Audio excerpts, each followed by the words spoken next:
Abantu bengo musangalire ushere muno muri balamu muri mwoyo. Today is actually International Mother Language Day. Yes. How do you respond to musangalire? Muri mwoyo. Muri mwoyo. Muri mwoyo.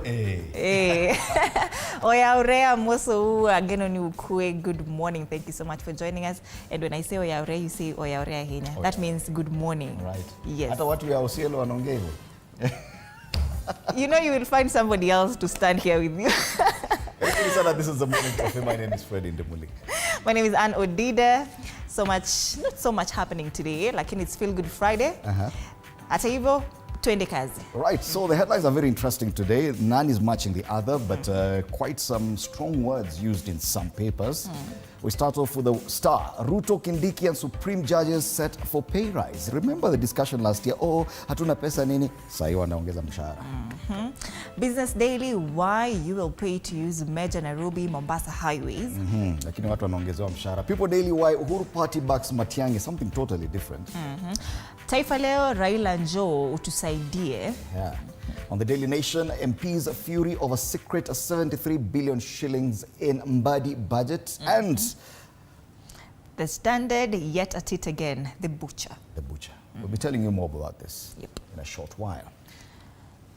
Across the region, mahakama hukumu za kunyonga zifutwe, masuala ya Tanzania. Samia asema watatuheshimu. Leo director ametupatia magazeti mob sana za Tanzania. In Uganda, quick look at the highlights. All right, Daily Monitor, top schools tighten A-level entry grades and tough selection for them as well. Their new vision, schools set senior 5 cut-off points, still matters education. Yes. So in as far as Tanzania is concerned, masuala ya siasa hapa na pale, Uganda, education. On State of the Nation starting at 6:30 this morning, Arnold Maliba, public policy analyst, Hans Rop, a political analyst, and Josephat Kamanya, also an analyst. They will be in studio. Today being a Feel Good Friday, kuna story mob. Sana. We'll be talking about this web series called Njeri. It's a Kenyan midfield. Na Njeri ndo huyo hapo katikati. Atakuwa hapa tuambie what is this show about. You have Malik. Taylor Kendi. Yes, Taylor Kendi. She's acting Njeri. We have Malik Mbele as well, and Mkaiwawi Mwakaba, the director, and Gillian Maina, the producer of the web series Njeri. Right, interesting discussion coming up later on. And yes, DJ Granite will be in the house, being a Friday. Muziki na Sakata rumba. Sakata rumba. Right. Tureje, before, there's a lot today. There's a lot. Feel Good Friday, tuko na hii crew, the Shield Dance crew. Bansi will be here as well, the Weekend Queue. The Weekend Queue. With these guys. Stay tuned. All right. Turudi kwa magazeti sasa. Daily Monitor, tuanze hapo. Top schools tighten A-level entry grades. Now, it is a tough selection with top schools across Uganda yesterday admitting to senior 5 students who scored only A and B grades in the 2025, that is UCE exams. Uganda or something. With those seeking science combinations required to have only A's and unselected learners offered to other schools. Well, sisi bado hatujafika hii ya senior 5. Tukifika hata sasa hii tukienda tutafika senior 3. Yeah. With the new curriculum. Yes, unaenda senior 3, unaenda shule ingine. Okay. Aga Khan University hits 5,000 graduate milestone, and we see a photo there of the graduates from Aga Khan University. The good, all right, that is coup. So, military court sends BCJ file to DPP and legal ping pong, they call it. Dr. Kiza Besigye's case, the file has been transferred from the General Court Martial to the Director of Public Prosecutions as implementation of the Supreme Court ruling against the trial of civilians in the military tribunal begins. Many other files have been transferred as officials in the DPP office said. All right. So the Besigye story is still a big story in Uganda. Let's see if at all it got space on the front page of the New Vision. Yes. No, but cows did. Stolen cows returned. Remember yesterday it was there on the front page that some soldiers went to a government farm and stole cows. Yeah. So the stolen cows have been returned to the government farm at night. So akukula. Mambo ya kitui ama willingly. Walifikiria watapatikana. Matters education still leading there on the front page of the New Vision as well. New grading kicks out affirmative action. School set senior 5 cut-off points. So hakuna ati affirmative action ati women you will get what. No. Yote inaenda cut-off point ni ile ile. Kuna zile shule kubwa kubwa senior 5. Kings Kolopo, Kobudo, Mengo Senior School, Ndeji, some of the big schools, the equivalent of Alliance in Kenya. Tutafika pale. Museveni attributes UPDF success to fighting just causes. That's another story there. And we see the First Lady and the President wakiwa shughuli zao. That's as far as Uganda is concerned. Tuvuke border tuene Bongo. Bongo, Tanzania, mixed views over fresh order on death penalty. Now, the recent ruling by the African Court on Human and People's Rights ordering Tanzania to annul the death penalty imposed on Ladislaus Chalula and remove him from death row has reignited debate about capital punishment in the country. Interesting debate. You know, even the death penalty in Kenya is still in force. Yeah. Despite the court saying that is unconstitutional, courts still can actually sentence you to death. Do they call it death? Ama wanakupatia tu miaka mingi? No, there are some courts that say you're sentenced to death. Okay. So debate that is common across the region. Okay. They say something there about 1994? 1994, this is the year that capital punishment was last carried out in Tanzania, 94. Actually, when it comes to Kenya, the last time we carried out this kind of punishment, capital punishment, was I think 1986 or 87. Way before even watu wa Osielo wajue wanaenda upande gani. All right.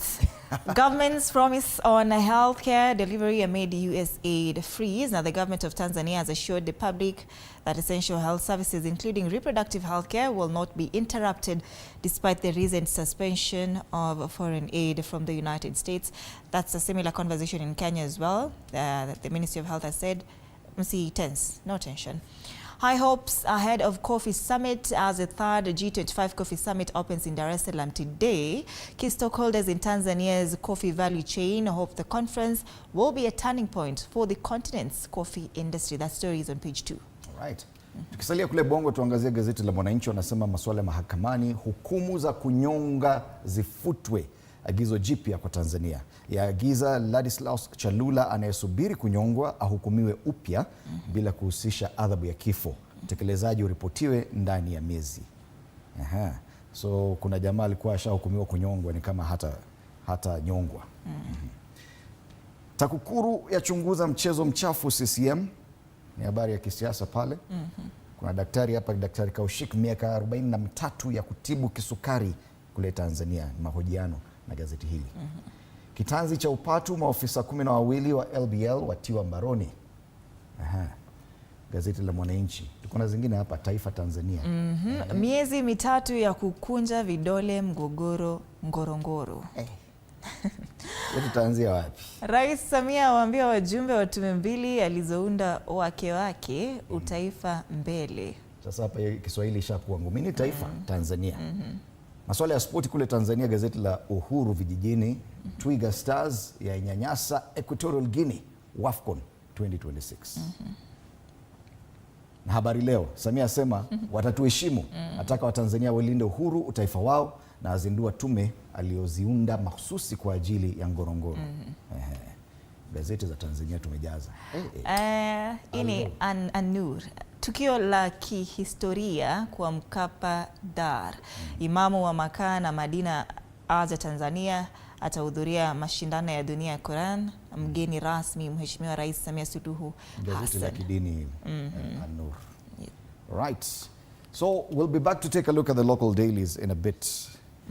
Let's take a look at the weather situation across the country. We've been experiencing a very warm weather across. Yesterday in Nairobi, I think it got as high as 30 degrees Celsius, which is quite high. So unaelewa kwa nini even when you sleep at night, you will need a fan or something. I think it's actually cold at night. Is it? I would say so. This is Malindi, and in Malindi it is 26 degrees Celsius right now. It feels like 28. It will get as high as 31 degrees. Okay, fine. For Malindi, this is not really abnormal. But yeah, as from next week, it would go even higher, 32 degrees Celsius. So sunny intervals throughout the day, zero precipitation. That is Malindi. Tuangazie Mandera. Unajua Mandera kuna ile barabara Alisema inaanzia wapi barabara? Itaanza Mandera iende Isiolo iende okay. 25 degrees feels like 26. Highs of 39 degrees. Sijui mnasikiaje? Sijui mnasikiaje? Hii yenyewe hatujui mnasikia. All right, you'll be expecting, actually it will be hotter even during the weekend. 39 degrees still. Precipitation hapa 0 hata tutaji kuangalia. You don't have 39 rain. degrees, that one by the way. Hata ukianika nguo ndani ya nyumba inakauka. Nakauka. Come closer to Nairobi. This is Nanyuki. Yes. Quite cold, 12 degrees. As we speak right now, it will only get as high as 27 degrees. So Nanyuki, at least fair weather, sunny intervals throughout. Kuna mvua huko pia, but at least it's much better weather. Meru, kuna kesi ile ya Kawira Mwangaza leo in whether or not she, she challenged her impeachment. Yes. And she actually sued the Speaker of the Senate. Yep. So hiyo kesi itasikizwa leo tena. So 16 degrees in Meru as at now, it feels like 15. Highs of 27 degrees expected, and it will be sunny throughout the day. Comfortable weather for Meru. Comfortable, yeah. Precipitation, 0. And finally, Nairobi, it is another warm day. Yeah. Currently 17 degrees Celsius. It promises to get as high as 29 degrees. So more or less like yesterday. Jua ni ile ni kali. If kama unaweza kaa na vest, tafadhali. It is Friday. Yes. So that's as far as the weather situation is concerned. Tuangalie traffic tuone kama Friday traffic imeanza. Kuna wale watu wanatoa gari zao Friday peke yake. Wanaacha kwa nyumba ama wanaenda nayo? Wanaenda nayo. Okay. So yes, zile trouble spots za kawaida pale Pangani interchange building up slowly, but Thika Road a bit slow. Jogoo Road washaamka. Jogoo Road pale Makadara you can see washaamka, pale City Stadium roundabout. Zile za kawaida tu. Upande huu mwingine on Outer Ring Road pipeline building up slowly. On the other end, Eastern Bypass heading towards the City Cabanas. There's a bit of traffic pale, matatu zikibeba watu kutoka kwa pipeline pia. The expressway is looking good into town. Saini nywe, by the way, this is the best time to leave home if at all you're hoping to get to town fast. Langata Road also looking good, as well as Wayakiwe. So nothing much to worry about this morning. The traffic situation is smooth and green on most parts or tributaries that lead to the city center. Yes. Yes. Let's take a look at Magazeti. Magazeti.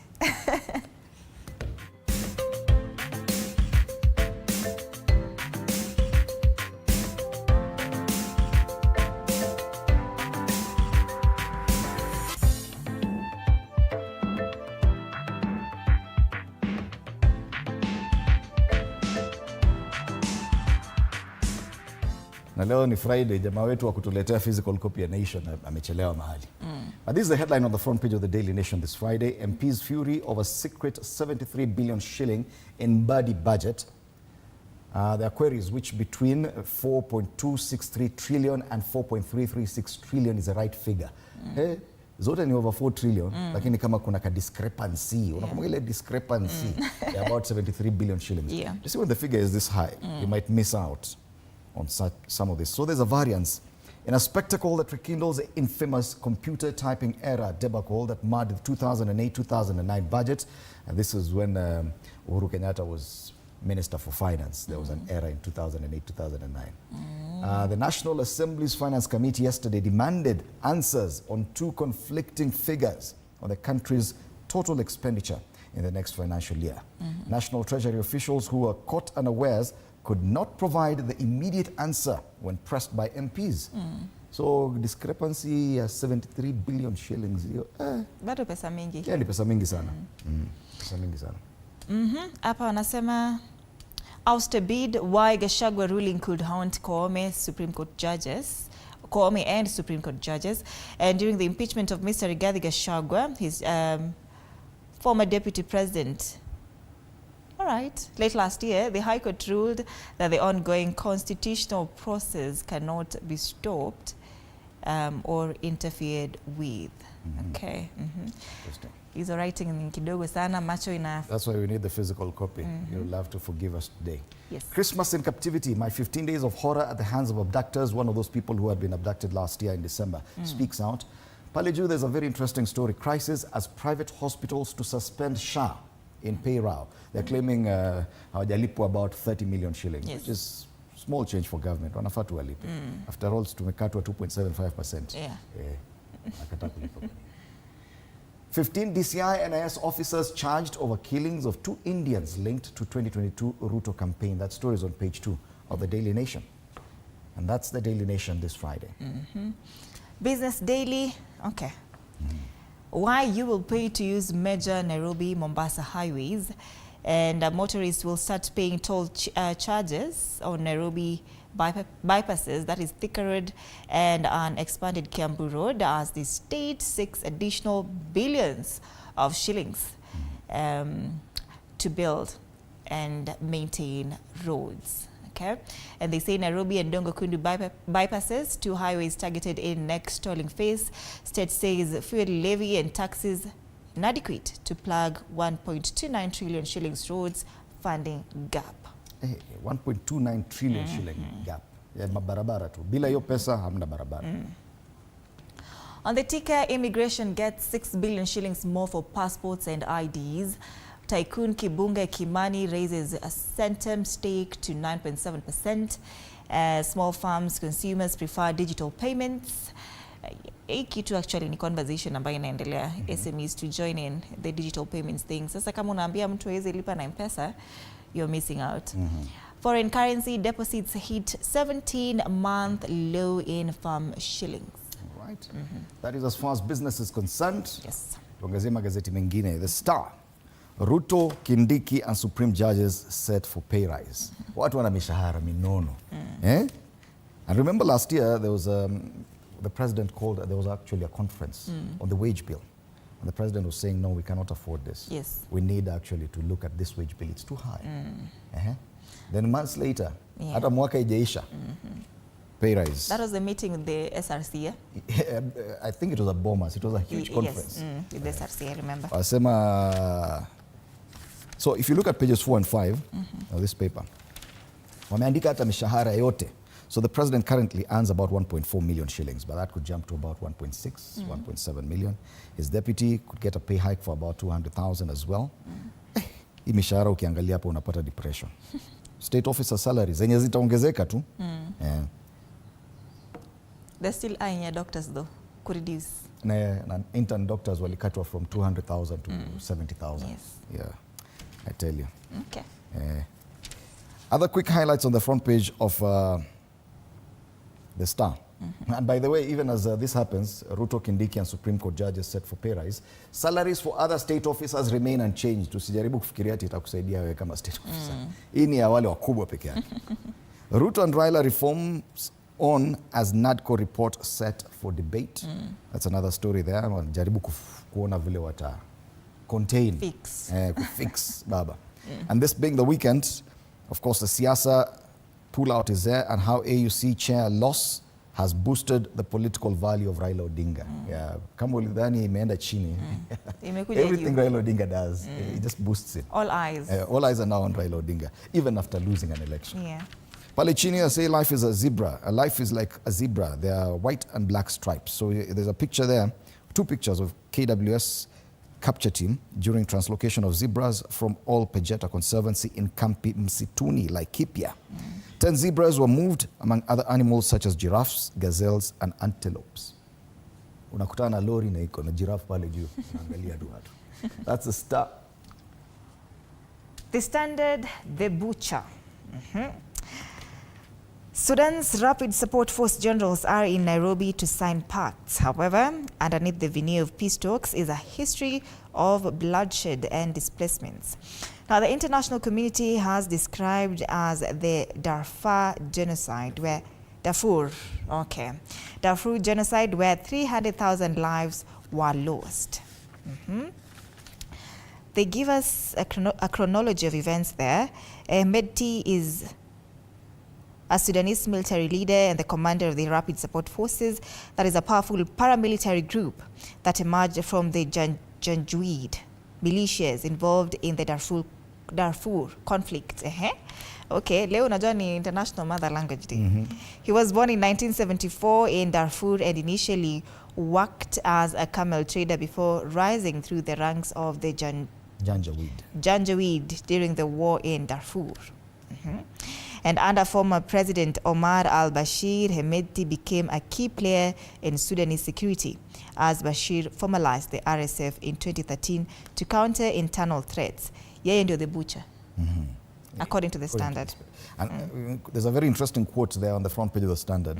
They're quoting this Hemedti, and he says, "I'm not the first man to have gold mines. It is true, we have gold mines, and there is nothing preventing us from working in gold." He actually owns gold mines. Yes. Mohammed Hamdan, RSF leader. Other top stories there: why state bites its tongue on housing levy. That story is on page 2 and 3. Hiyo tulisema, it's common knowledge, you are paying for it. It's a tax, you're not getting houses for free.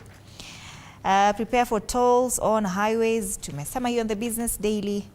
And yes, that's the Standard. All right.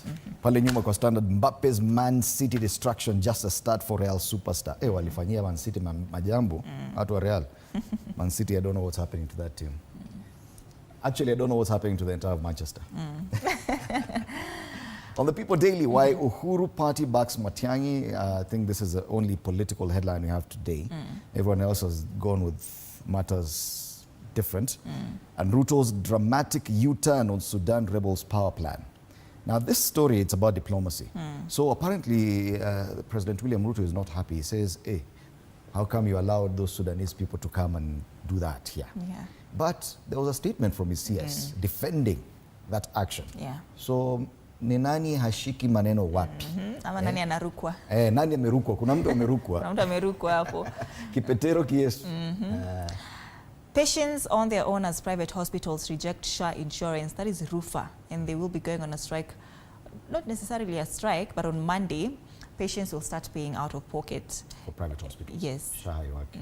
And RUFA, you know, caters for at least 70% of health facilities. Right. Yes. That's the People Daily. Twende wapi sasa? Tuangazie cartoon. Yes. Let's take a look at the cartoon. Taifa leo, kuna Taifa Leo sijaiona? Yes, it was there. Tunaomba utusaidie Raila. That was I'm sure it's somewhere there kwa on that collage. Yes. Let's just look for it. Aha, ndio ile pale wametuwekea. Raila njoo utusaidie. Kiongozi wa Wiper Kalonzo Musyoka amemrai kinara wa ODM Raila Odinga ahame kambi ya Rais William Ruto na kuungana nao kupinga utawala wake kisha wamng'oe madarakani mnamo 2027. Walikuwa wanasema Raila Odinga's value has gone up significantly. Yes. So haya yanajiri baada ya Raila kufeli kutoa wenyekiti wa AUC licha ya kampeni kali ya Rais Ruto. Vidokezo zaidi pale kwenye ukurasa wa mbele wa Taifa Leo wanasema masuala ya e-Citizen, wabunge wachemka, wanataka kujua nani anamiliki kampuni ambayo inaokota pesa za serikali. Inajulikana kama e-Citizen. Watoto waacha shule kuvuna mugoka, ni habari nyingine pale, na masuala ya DRC. Nchi za nje, DR Congo yaendea usaidizi Chad. Yes. Wameona huku EAC ni kama msaidi. Hospitali zatoa ilani kata SHA pale juu kwenye ukurasa wa mbele wa Taifa Leo wanasema zaidi ya hospitali 600 za kibinafsi zatoa ilani kuanza kugoma Jumatatu. Yes. It's going to be a big deal. It is. Because many Kenyans access health services from private facilities, not from government facilities. Zile small hospitals, small clinics, kila mahali, those are privately owned. Some of them by government doctors, but sasa kama serikali hailipi na washakata mshahara, sijui mtaenda. Actually, there will be a crisis in the health sector. KMPDU pia wamepeana strike notice. That issue ya kuslash the interns, whatever. Mshahara wa interns. Okay. So let's see what the cartoons are talking about today. And this gentleman, I've never seen him on a cartoon, so Edwin Sifuna, you finally made it. Congratulations. You are on the cartoon on the Star today. And he's there, a caricature of the SG of ODM. Meshika microphone pale. Sijui kwa nini hiyo microphone yake haina chungwa. Sababu hizi microphone zingine zinachungwa kila mahali. So kuna wengi wanazungumza. Kuna huyu kiongozi wa wachache bungeni anaitwa Junet Mohamed. Kuna ule party leader Anyang' Nyong'o. Wengi wanazungumza lakini anasema I speak for the party. Yeye ndo anaonekana hapa mbele lakini there are so many people in the shadows kule nyuma. Everyone speaking for the party at cross purposes. That's a Star. This is the Standard, a caricature here of the Judicial Service Commission kama makasi, and we see judges there wakiwa kwa hiyo sharp edge of that makasi, and we see petitions as well. So the High Court is also there, ni kama wanataka kukatwa, you know. The High Court ndio imewasave because it stopped the petition. Yeah. So JSC was to consider the petition for the removal of the Supreme Court judges, but the High Court is what has saved it. Stopped it, yeah. Meponea chupu chupu. It's the same story on the cartoon on People Daily. What's happening with the Supreme Court judges fighting for survival. Ameshikilia ile gavel pale lakini kuna mtu anataka kukata upande hii. What will happen? That's Tano's take on the People Daily. Daily Nation matters siasa hapa. Tumeona, okay, shares a caricature here of former Deputy President Rigathi Gachagua akiongelelea shares pale. We see another one there of tribalists. Ni kina nani wanamuita tribalists? Hapa chini, let's unite and share out tribes. Okay, this is a caricature of DAPK party leader, that is Eugene Wamalwa, a caricature here of former DP Rigathi Gachagua. And who is this? Kalonzo Musyoka. Ukishaona amewekewa wiper. So it's the same gentlemen who are on these two. So initially they were calling him a tribalist because he was talking about shares, but now they seem to be coming together. Wanasema Eugene even ndo anachorwa. So wamekuja pamoja despite calling each other tribalists, na ule wengine akisema shareholders, so wamesema let's unite and share out tribes. I like the play of words there. So that's a cartoon on the Daily Nation today. Now I can see we have a bit of time before 1:30. So we'll be back to take a look at these dailies with my panelists after the break. I'll be introducing them shortly. But for now, let's go back and see if at all the traffic situation has changed. It is a Friday. Yes, you can see Pangani interchange, the build-up, iko serious. Lakini if we go back on Thika Highway, Pale Garden City Mall, you can see a long stretch of red after Kasarani just before you get to the Garden City Mall. So kuna shida pale. And this is on actually the main highway, not the side road. So I don't know what exactly is happening there, but it's easing at least traffic from Outer Ring Road towards Thika Road because wao wamekuwa held back na flow sawa sawa. Lakini ukishafika pale Pangani, kama kawaida, it's building up slowly. The eastern part of the city, that's Kangundo Road, it's getting busy all the way from Saika, ikiteremka Mama Lucy Hospital, getting towards Outer Ring Road, it's getting busier.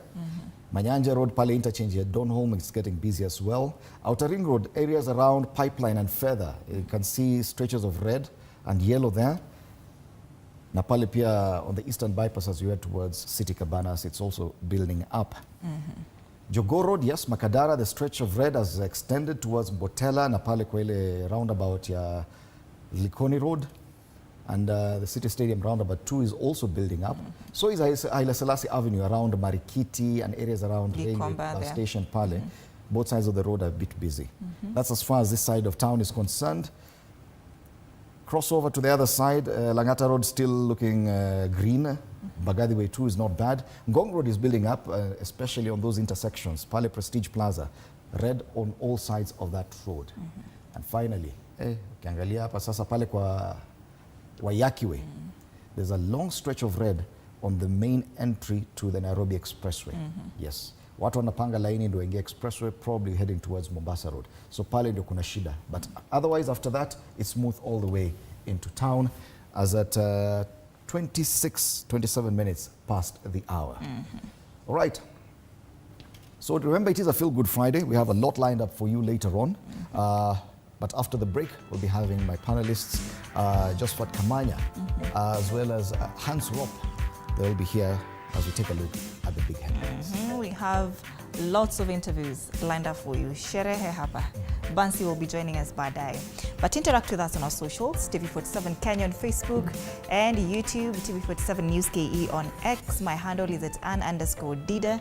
My handle on X is at Fred Ndimuli. Remember, it is International Mother Language Day. So as much as you can, jaribu kujikumbusha lugha ya mama. Yes. Tweet hapo, tuongeleshe hata na lugha ya mama. We will find a translator. Stay with us.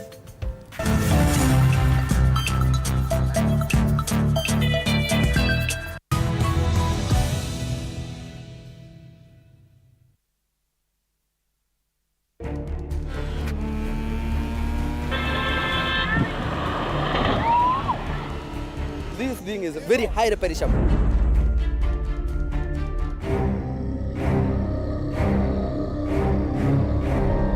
Then she promised once we come home for the half-term break, she has a present for me. Before even we broke for me, she passed away.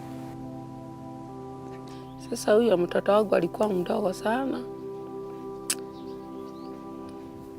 Mambo yalibadilika sana. Yamekuwa magumu zaidi.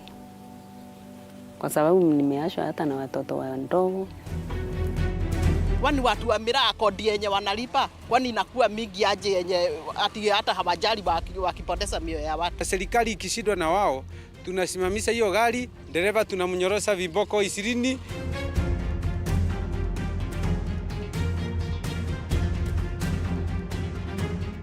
Join us every Sunday from 9 a.m. to 11 a.m. at Nairobi Grace Chapel for a live service experience led by Pastor Martin Murigi. My prayer is that we may all get into this place where whatever we do, it is in the perfect will of God. You do not want to miss out.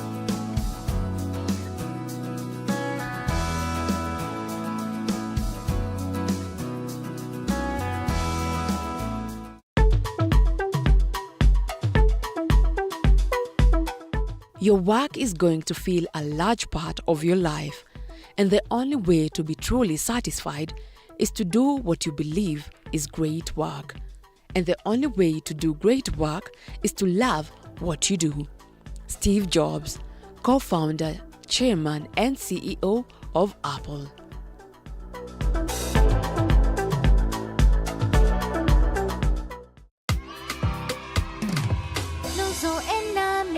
Had a grandmother they held dear.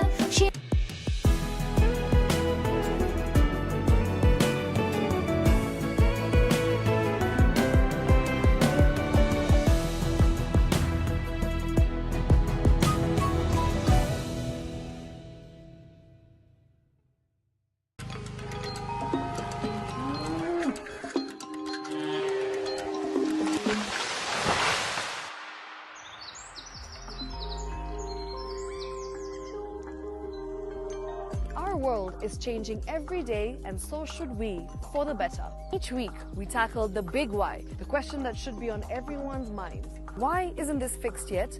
Deforestation, global warming, and the adverse effects of climate change. The future isn't just something that we inherit, it's something that we create. Join us on The Green Fix as we tell the stories of those who refuse to give up.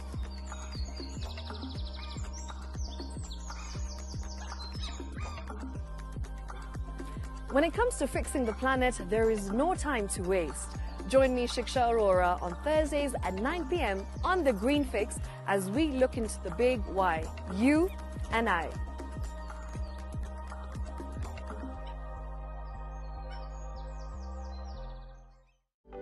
For comprehensive information and education on your health, Body Garage is here. Don't allow anyone to pluck out your good tooth as long as it is strong and stable. Cancer doesn't start today and you get the symptoms tomorrow. By the time you pick it or the time it is manifesting in you, probably will be there about 5 to 10 years. The eye is the window to the rest of the body. Don't forget to stay hydrated. And of course, you at home do take your water. So the ultimate test is actually you check your urine. Your urine should be clear. Clear like the water? Yes, should be able to see the other side of the urine. If your urine is colored or has changed color, you cannot see the other side, then you have not taken enough water. Don't forget, regular health checkups. Early detection saves lives. I want the message be, we can prevent cervical cancer. We prevent cervical cancer in several ways. You have young girls and even somebody who's above that age, you can pay at least every 3 years. Somebody should have a pap smear done. If you are 40, 45, 50 going upwards, once a year, please go see a doctor. Yeah, it's just for normal routine maintenance.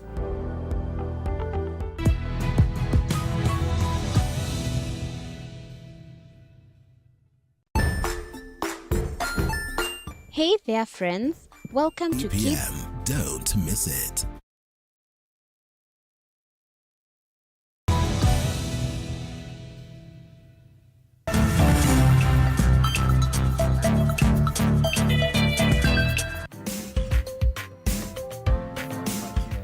Morning Cafe. My name is Fred Indemuli. This is indeed TV47. Time for us to take a look at the headlines today. On the Star, Ruto, Kindiki and Supreme judges set for pay rise. Remember, the budget making process is already underway, and by July 1st, the President, his deputy and judges of the Supreme Court and other courts will get a pay rise. But that is according to the budget proposal. That will not affect salaries for state officers, which remain unchanged. That's the main story on the front page of the Star. Other quick highlights are there on People Daily. Why Uhuru Party backs Matiangí. Taifa Leo, Raila njoo tusaidie. Daily Nation, matters to do with the budget again. MP's fury over secret 73 billion shillings in Birdie budget. And on the Standard, the butcher, which I think is one of the strongest headlines I've seen today. I'm in studio with Josephat Kamanya, political analyst. Karibu sana. Right, good morning. And this is the first time you are here on Morning Cafe after what happened in Addis Ababa. But before that, let's talk about this salary increase. Last year, we saw the president hold a conference about the wage bill. They're talking about how big it is. It stood at about 1.7 trillion shillings. And they were saying that this needs to go down. Then we wake up to such a headline in the budget making process. So what are we doing? What are we talking about when we come to budget making? If at all the president can say our budget is already too high, the wage bill is already too high, but then an increase in pay for him and his deputy. Yeah, Fred, a quick one. A very good morning to all our viewers, and a reminder to the road users, let's try to avoid incidences and accidents. And you're very right. It's the first time since Addis, but we're going to get into that later. Last year, we had a very intense conversation around the finance bill. It had to collapse. And soon after, the president had to come out and try to adjust. And hopefully, the start was that he'll start with the austerity measures. But like we said, you know, that went well as a conference, but the implementation has had its own challenges. We have not seen much. Even the latest, if you remember, we've had just the renovation of the State House with a budget that cannot be explained to Kenyans, and yet it is taxpayers' money. We have further had another dubious expenditure for the campaign of the AU candidate. Still, a dubious figure that is not being explained. And now here we are as the budget process continues. You know, it began soon after the finance bill, around August last year. We are faced with a remuneration that really does not speak to any reduction on the expenditure. And we know that a huge, or rather a significant percentage of our tax that is collected by the government goes to the expenditure. It would have been prudent, especially for the president and the executive at large, to try and lead by example.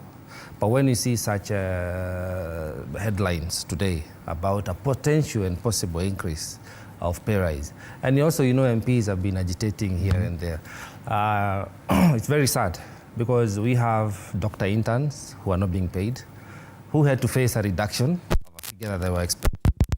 And many others, even right now, the capitation, the release of the funds has been staggered because apparently there is not enough finances. So when you see this coming up, it really speaks that to my thinking that the president is not listening to what the Kenyans. Could it just be one of those things planted in the budget so that the president can come out later and say, no, we are not going to get that because not this time, just for him to look good? We have seen such gimmicks in the past, and I would hope it is a gimmick. However, even if it may be one, still it evokes negative emotions. You know, it just is not healthy for the country given what we are struggling with. Right. Yes. And yes, we'll be talking about this issue even with my colleagues at Radio 47, Mwashumbe and Mwakideu. I'll be joining them shortly just to take a look at this, because if you see some of the salaries on page 4 and 5 of the Star, the president is already earning 1.4 million shillings, but according to the proposed budget, it could go as high as 1.6 million shillings. But when it comes to the budget making process, this was a big discussion last year, leading to the revolution by the Gen Zs.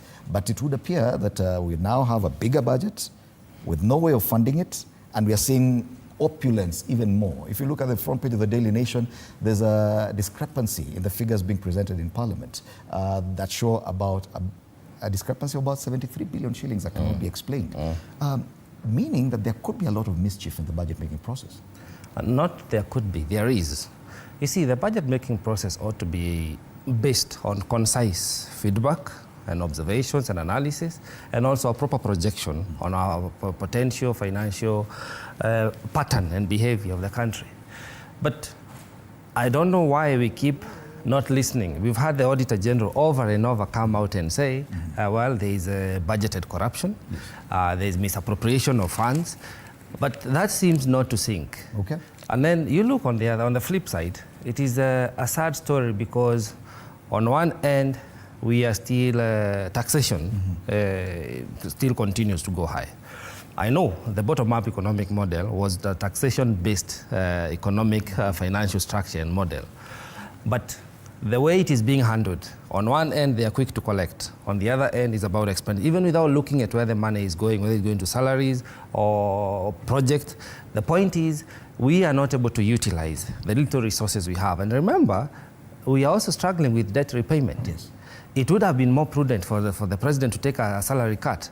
Everybody should take a haircut and say, we need to deal with our budget and debt. And hold it there, because now this one, I need to talk to people in radio and find out what they feel about these salaries. So just give me a moment, I walk to radio and be back shortly. I'll be waiting. So yes, Salaries and Remunerations Commission will have to come into this. Probably the president will say something else.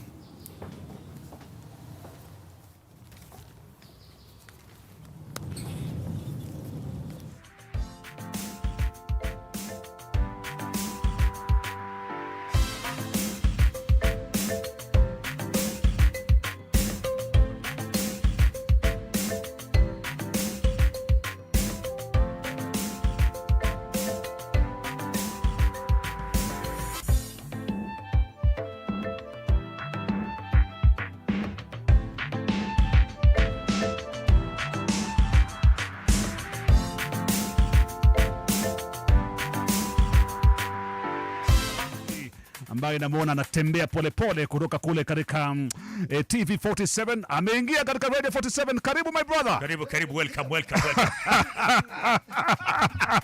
Good to see you, bro. Karibu sana. Fred the bully. Hey, you're looking sharp, brother. Fred, this is radio. Relax on your dress code. It's Friday. It's radio. Tone down a bit, brother. I wish I could. My boss would ask me questions. Nikuulizaje Fred? Kwani what is the problem Friday ukiingia tu nakatisha tumetaki na kadhalika? Is it possible? It's possible, but kuna image pia. All right. Kuna image. All right. You have to maintain your image. Right. Dress down is allowed elsewhere. Okay. All right. TV, So I don't know if you've looked at the paper today. Yes. The Star. Yes. Wanasema rais, naibu wake Kindiki na majaji wa Supreme Court wanaongezewa mshahara. Exactly. Nimeiona pale vile story. Around 5 billion, right? No, they're getting about 200,000 shillings each. Oh, each? Yes. Okay. 200,000. So mshahara wa rais saini wa about 1.4 million, lakini ikiongezwa itafika 1.6 million. Cumulatively, by the end of the year, itakuwa na earn about 42 million. Yes. Watu wawili lakini. No, hiyo ni mmoja. Huyu ni mmoja. Nafikiri it's about 16% increase. All right. Sema treasury documents show the president and the deputy combined, yes. Annually pay, including allowances, will increase from 36 million to 42 million. A jump of 16% according to the figures disclosed by the Treasury in the second supplementary estimate. Judges' pay will go up to 500 million from the current 3.1 billion to 3.6 billion. It remains unclear how much judges' pay will be affected, even as salaries from the other state others remain unchanged. So usifikiria ati wengine state officers ati yao inaongezwa. Ya rais, naibu wake na Supreme Court judges. All right. But then the question is, you remember last year rais hold conference ya wage bill. Yes. Akasema the wage bill for government is too high. It's true. It stands at 1.7 trillion shillings. It's true. So how can you have that conversation last year, then come this year and you're having a conversation about increasing salaries for the president himself? There's an issue about communication. Yes. Hii serikali inasema nini? Kuna pesa ama hakuna pesa? I remember the other day, Fred, kwamba walikuwa wanaongelea kuhusiana na ile USAID, ile ya Marekani, wakisema kwamba please msitoe uno msaada because mkitoa ita affect Wakenya wengi ambao wanahitaji, especially katika hospitali mingi. You know, so now if you're going to talk about USAID kutoa msaada wao, kwa sababu ita affect Wakenya wengi and at the same time unajiongezea upande huu mwingine, so who is more important? Yes. You know? Mimi najiulizaje because unajua tena haya mabadiliko yote ya kupunguza ile wage bill katika serikali, you know, ku make sure kwamba at least tumecut costs. Na ni rais mwenyewe very sure kwamba anasukuma pale vile, manake mwenye ameketi pahali ambapo anajua kikapu kina pesa ngapi, matumizi yetu ni mangapi. Hivi mwenyewe Mheshimiwa Rais Daktari William Ruto anakubaliana na historia ya kuongezewa mishahara. Mwashumbe, unajua budget ya mwaka huu ni 4.3 trillion shillings. Ndio. 4.3 trillion shillings. Yes. KRA yenyewe hai collect 4.3 trillion. Hai collect hata 3 trillion. Ina collect less than 3 trillion.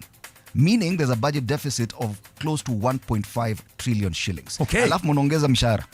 What exactly are you talking about?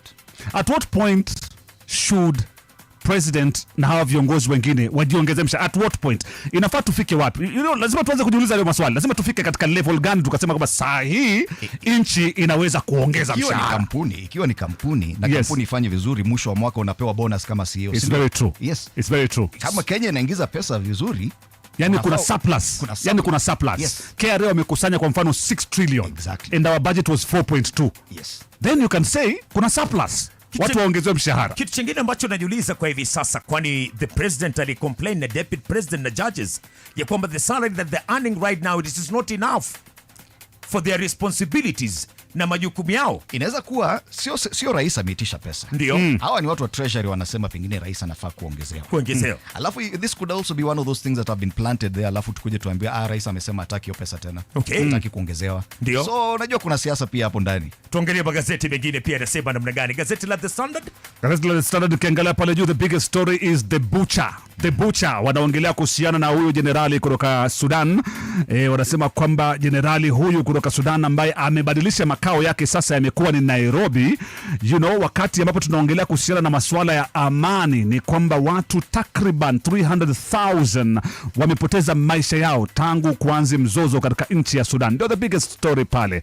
I don't know what is going to happen today katika mkutano. Nasikia jana kulikuwa na mkutano, mara hakuna mkutano, mara kuna mkutano, mara hakuna mkutano. Unajua kumekuwa na a lot of challenges in Kenya's diplomacy. So what is happening is ile kitu ileta shida sana ile mkutano walikuwa nayo Tuesday hapa. Wakisema ati they are going to form a parallel government from Nairobi. Yes. Lakini jana kulikuwa na mkutano State House. Ni kama rais anasema kujua hiyo mkutano inaendelea. Okay. So ni kama hata yeye amesema, lakini ukumbuke Foreign Affairs had issued a statement defending the same. So what exactly are they communicating? What are they saying? So rais ya kujua ni kumaanisha kwamba manake ni mtu ambaye anaketi na intelligence like atakosaje kujua? Every week akue ambiwe ni kitu gani ambacho kinaendelea. Hakujua. But anyway, well, a lot of criticism has been directed his way. Because the president, everyone is saying, in terms of diplomacy, ni kama Kenya haiko sawa. Ni kama hatuko sawa hapo. So lazima wafikirie mara mbili hii story ya Sudan. Wow, thank you so much Fred. Sawa sawa. Nashukuru sana. Wacha nirejee kule upande mwingine. Nimeacha mgeni hapo. Tutakuwa tunakuwatch hapa kwenye TV. Asante sana. Thank you my brother. Asante sana. Fred Ndumuli from TV47 ndio dondoo magazetini asubuhi hii leo, msikilizaji, kwa mpigo zaidi. Ama vipi, usicheze mbali baraka, muda si muda pia tutakuwa tukikufahamisha pia ni gani ambayo unatarajia ikifika mida ya saa 1 kamili East African Time. Utakuwa tunakufahamisha kwa fupi.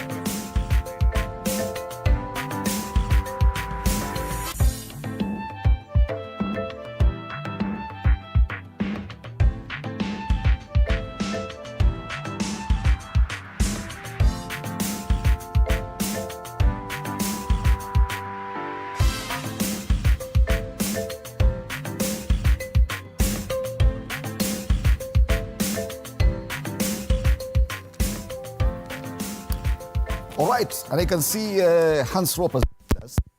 Hans, good morning, karibu sana. Good morning. Just before I went to radio, we were talking about the headline on the front page of the Star. Ruto, Kindiki and Supreme Judges set for pay rise. And that's why we're starting it. We had already given Josphat Kamanya an opportunity to talk about it because it's a budget-making process. Last year, we had this conversation about the wage bill. And the president even hosted a conference to discuss the wage bill. At 1.7 trillion shillings, was saying that is way too much. Yes? And it was threatening to get to 2.1 trillion shillings. Yeah. Now, should we be having such a conversation in the next budget? Pay hikes. Is it time for us or anyone in government to be talking about increasing the salary for anyone? No.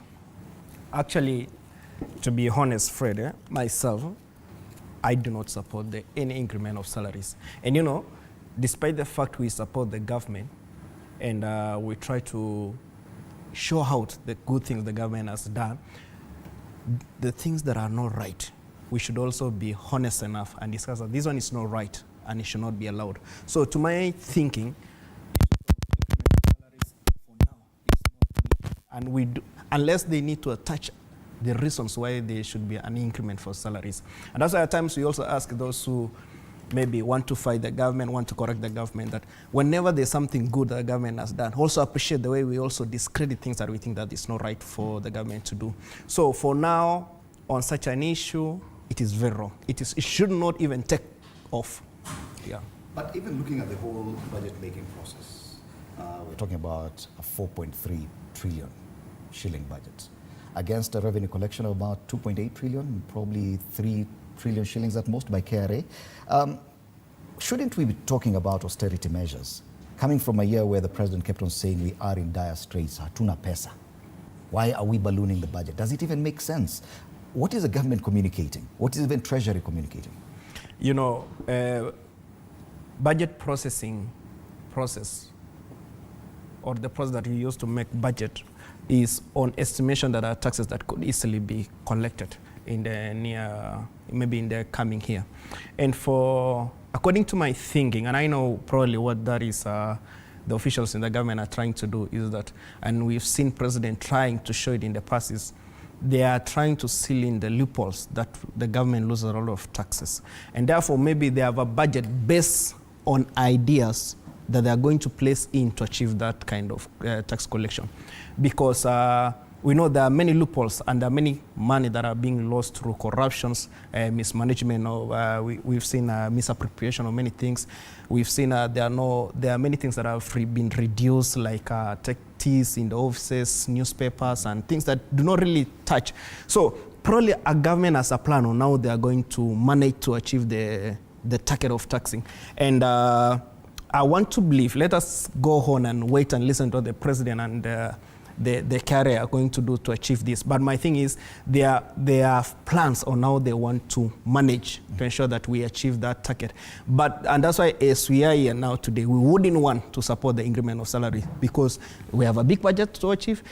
And also, how do you get a budget process being done all the way from parliament and so on? There is public participation. There are things that citizens of this country will ask, that we want certain kind of road, we want an hospital, we want maybe kind of service. So you get the public participation, and then you think, oh, now we are going to get that money. And you remember the other day when finance bill came in and they were trying to increase taxes, they were not increasing taxes on finance bill for personal gain. You increase based on the budget that has been made. And this budget still is being collected from the Matiangí. There is a public participation. So and that's why we've been here and discussing and saying, do not play a game that is not right. Do not back your own cake and do not eat, or how do you always say? Because if today, as a Kenyan citizen today, if a president comes to my region and I want to request for a certain road to be tarmacked, today we know that only 10% of Kenya has access to roads. We need to expand it much better. And therefore, there will be requests by every other part of the country that President, kindly get us a good road, tarmac this road. So whenever we have side demands, we should be ready to get more deep into our pocket so that we get more services, because it is very difficult to expand more. And somebody else would argue up and say, there have been, in the previous government, roads has been done, certain kind of projects has been done. People forget that after you've done a road or after you've done a project, there's a maintenance cost along the way. So as much as we wish the government to do more, we should also be ready and accept to get deeper into our practice. And what you're saying is already there on the front page of the Business Daily. They talk about why you will pay to use major highways, because apparently there's a 1.29 trillion shilling funding gap for roads. Yeah. So people will have to dig deeper into their pockets. But now this budget-making process, President Trump definitely threw a spanner in the works by shutting down USAID and withdrawing from WHO. If you look at our budget-making process, because right now even capitation for schools is lacking, most of the health facilities and health services are usually donor-funded. So a lot of that health funding and education funding is not factored in the budget, despite the fact that it's 4.3 trillion shillings big. Now it should be the time for us to be readjusting that amount. Do you see that kind of push by government? Or are they just, do you think it will be simple to ongea Trump tena tupatie pesa? Well, it's very interesting, Fred, as you say, that just a week ago we had, or 2 weeks thereabout, we've had the country and various organizations coming out and crying for help, begging, pleading for another country to continue spending its tax on us, which they don't have to. That is the US. And given what Trump declared. Yet on the flip side, whatever we are collecting internally, our own source revenue, we are not able to adjust according to our needs. And I remember I said that by now we ought to have built a buffer against any aid and grant and donations we depend on, because it is very risky, as you see, to run a donor-dependent economy. It creates a lot of gaps just haphazardly, because the donor or whoever gives aid may decide for whatever reason to withdraw, and you have no control over that. So seeing a government or a current regime is not keen on building up a buffer, on trying to fill in the economical gaps, it is very unfortunate. Secondly, you look at the situation whereby now the budget-making process was also pegged on potential donation and grants. There is going to be a financial and economical gap. And most of the ministries that will be affected is the health, education, and even roads. You see even this, there's this new dance where the president... Yes. That whole project is World Bank funded. And in 2020, they committed to give $81 billion. So when that does not come through, what happens to the dance? What happens to the road? Then, you know, the president ends up with an egg face, and people are like, you are just lying. So that's a risk of pegging most of our projects and the budget and the economy on donations. It would have been more prudent for the president to realize that now, more than before, I must, as he said last year, live within our means. That should have been the theme. That last year. Very much. And that ought to have been the theme of this budget-making process, that within our means, how can we give, or how can we as Kenyans get more from less? Again, the taxman is facing challenges because the collection, the tax collection, the on-source revenue is declining by every quarter. So more gaps. I'm expecting an economic crisis. And I think the budget, once it comes through in June, there'll be a huge uproar from Kenyans. Because it happened last year. Worse. Because nowadays, Kenyans are very woke. Everybody is reading, everybody is watching. You can remember the other issue was about the bread tax.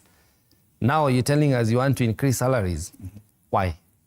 Right. The question is why? The budget making process definitely is going to be a big discussion in the coming months. Already questions being asked by members of parliament. Apparently there is a discrepancy even in the budget on the front page of the nation. MPs fury over secret 73 billion shilling in body budget. So there are two figures, one 4.263 trillion and one 4.336 trillion shillings.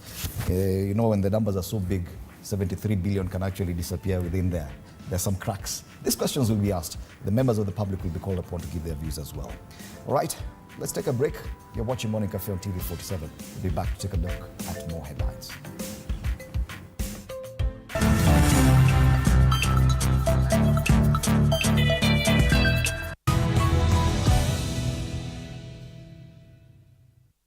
TV 47 is now more accessible on DStv. TV 47, the home of untold stories, is bringing you even closer to the content you love. Starting February 12th, 2025, we are moving from Channel 268 to our new home on Channel 274 under the English Local Channels category. Enjoy easier access, top quality content, and the same great TV 47 experience. Stay tuned and catch TV 47 on DStv Channel 274.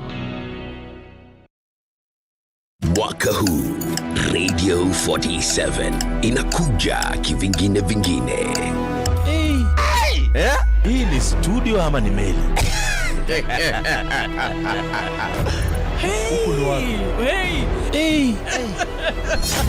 Unajua, naona ni kama niko kwa zile studio za ng'ambo. Hapa ndio ng'ambo tumefika. Wow, hii inatosha kuwa kituo cha utalii. Ni Kenya ama ni Dubai huko? Ukiona vyaelea vimeundwa.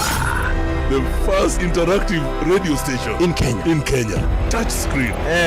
Screen sita. Studio iko na vifaa za kisasa. Turntable.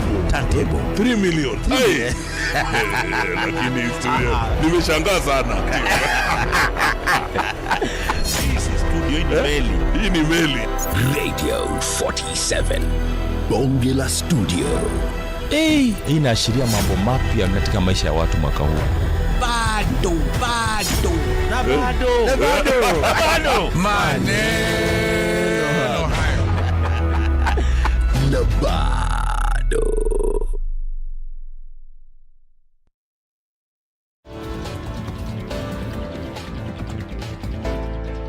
From February 17th to 21st, 2025, come to Uhuru Park grounds with your ID, a copy of relative's death certificate or copy of grant or a copy of organization's registration certificate to search and claim your unclaimed financial assets. Listen to Radio 47 for more details. Claim your cash. Karibu nawe. The Unclaimed Financial Assets Authority. Receive. Safeguard. Reunite.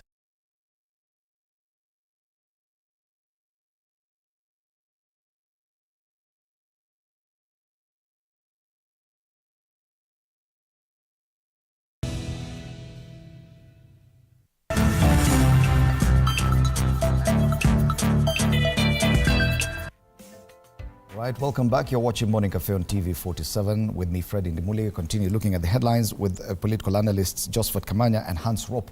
We now want to focus on matters diplomacy, and the front page of The Standard has a very, I don't know how to describe this headline. 2 words, the butcher. Yes? Now this gentleman on the front page is Mohammed Hamdan, the RSF leader.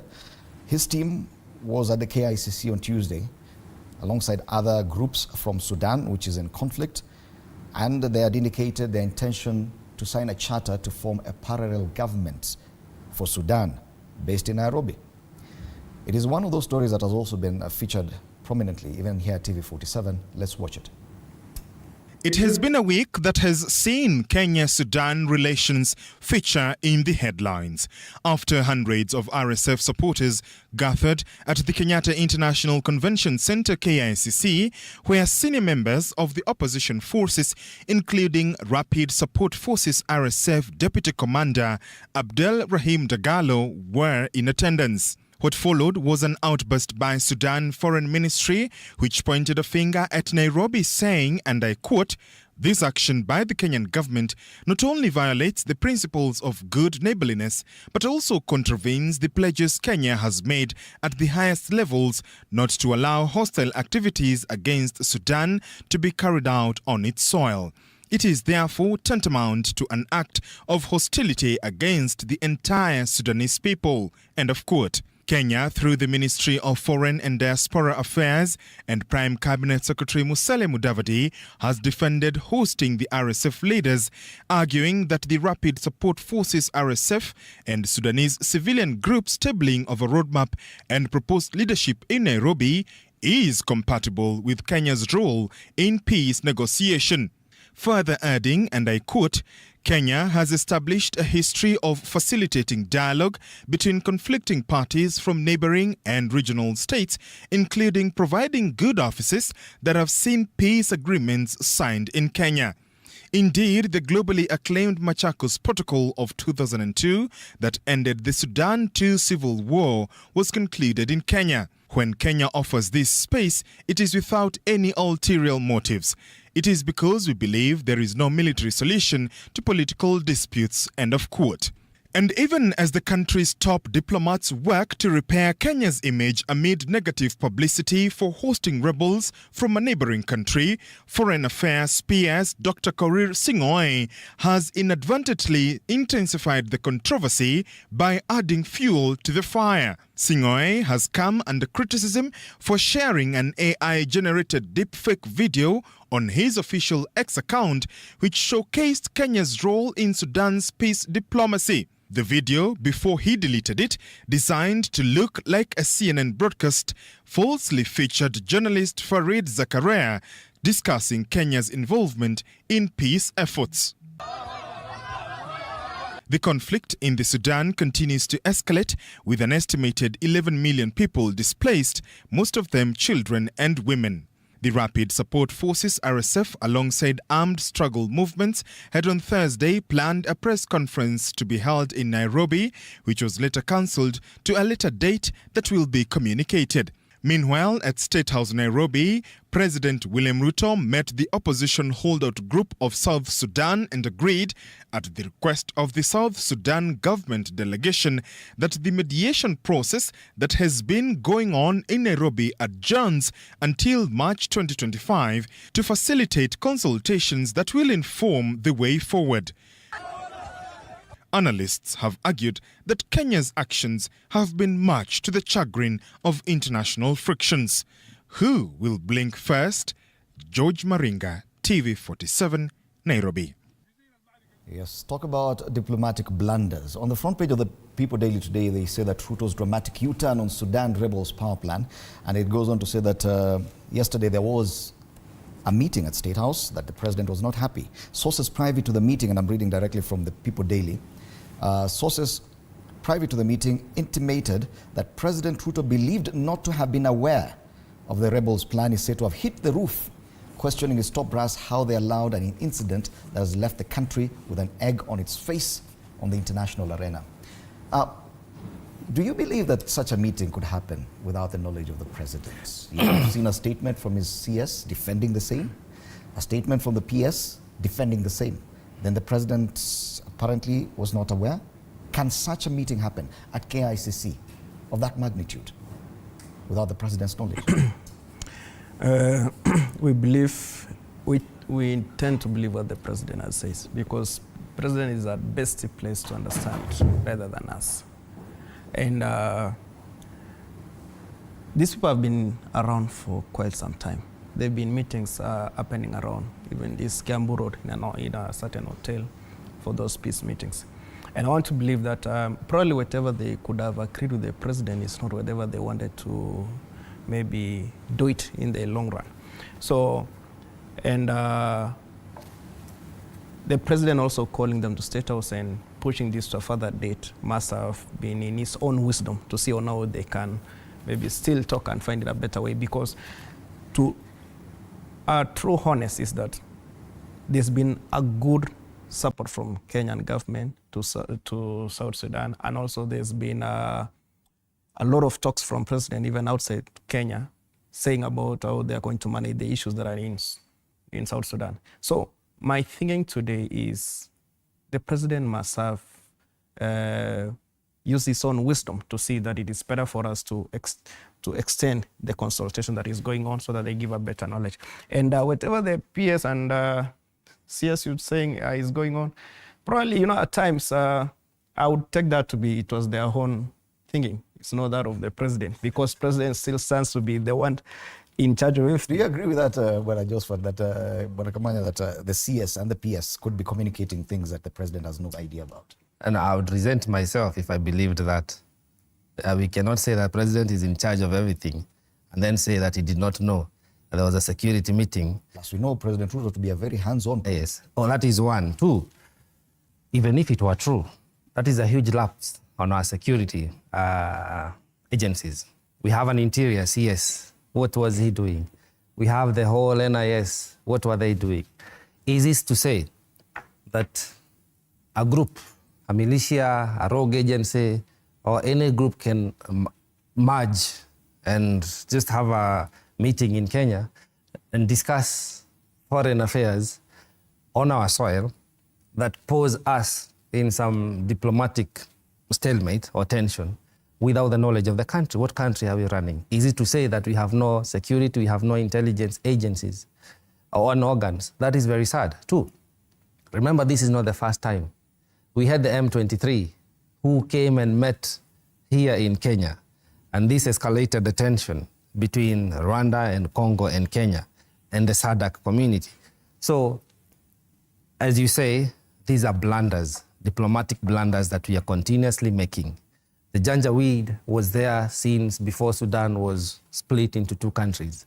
We had the late, I forget his name. Yeah. Yes. And so there is nothing foreign about Sudan that Kenya does not know. Years before, we had a similar situation prevailed, where the Somalia groupings had different ideologies. They wanted to form government. They would come to Kenya and hold conferences. And remember, there was an attempt bombing on one of their own on Kenyan soil, because they felt what Kenya was doing then was not in line with what the then government of Somalia, or the administration that was in Somalia, was wanted. We cannot pose ourselves to be holding the solution to foreign agencies and foreign countries. We must respect the rule of law of other countries. When we start taking sides this early against our neighbors, because I feel very provoked by the CS Mudavadi comment about there not being a military solution to a political problem. How does he get to define that what is happening in Sudan is a political problem? And how does he get to design for them that they need not a military solution? That is a violation of our statutes that bind us as a region. And this is why, again, the AU comes into play, and why we lost. People don't want to look at some of the blunders we have made.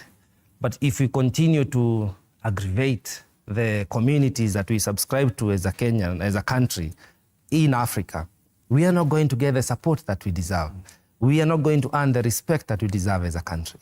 But the diplomatic image of our country continues to get eroded day by day by what we are doing. Yes. The other day, you saw the president go and, in my opinion, quote unquote, extend Somalia to Kenya. Because when you say people can just get IDs and not get vetted, that is another security risk you're posing to an internal risk.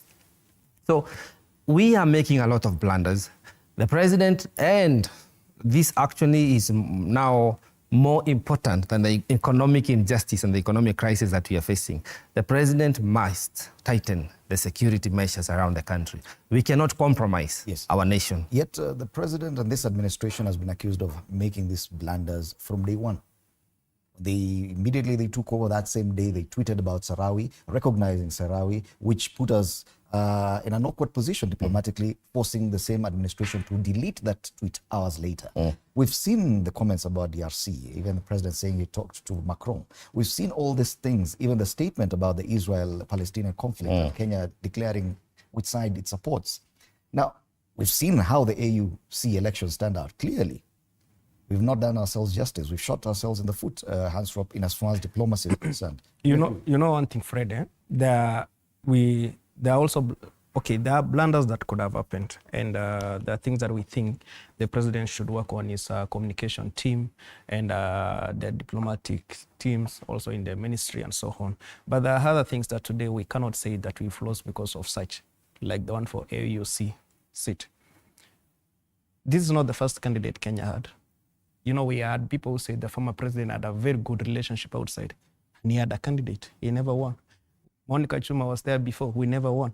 In fact, this one we went much ahead than the previous ones. So that is not necessarily the reason. You know, we are just becoming opportunistic to give because there are many things ahead of us. So we are using it to look like it is the reason actually that made things never to work for Raila Amolo Odinga. But to me, I think there is more in Africa than we think. There is more than we imagine how Kenya is, the whole Africa is. You get it? We have many people from other countries who maybe do not believe with things as we do. In East African communities are not likely, their candidate is not likely to take up AU seat in the near future unless other things or other beliefs comes in. And those are stubborn. And you know, we've been here before and we talk of the tribalism that we have today in the country.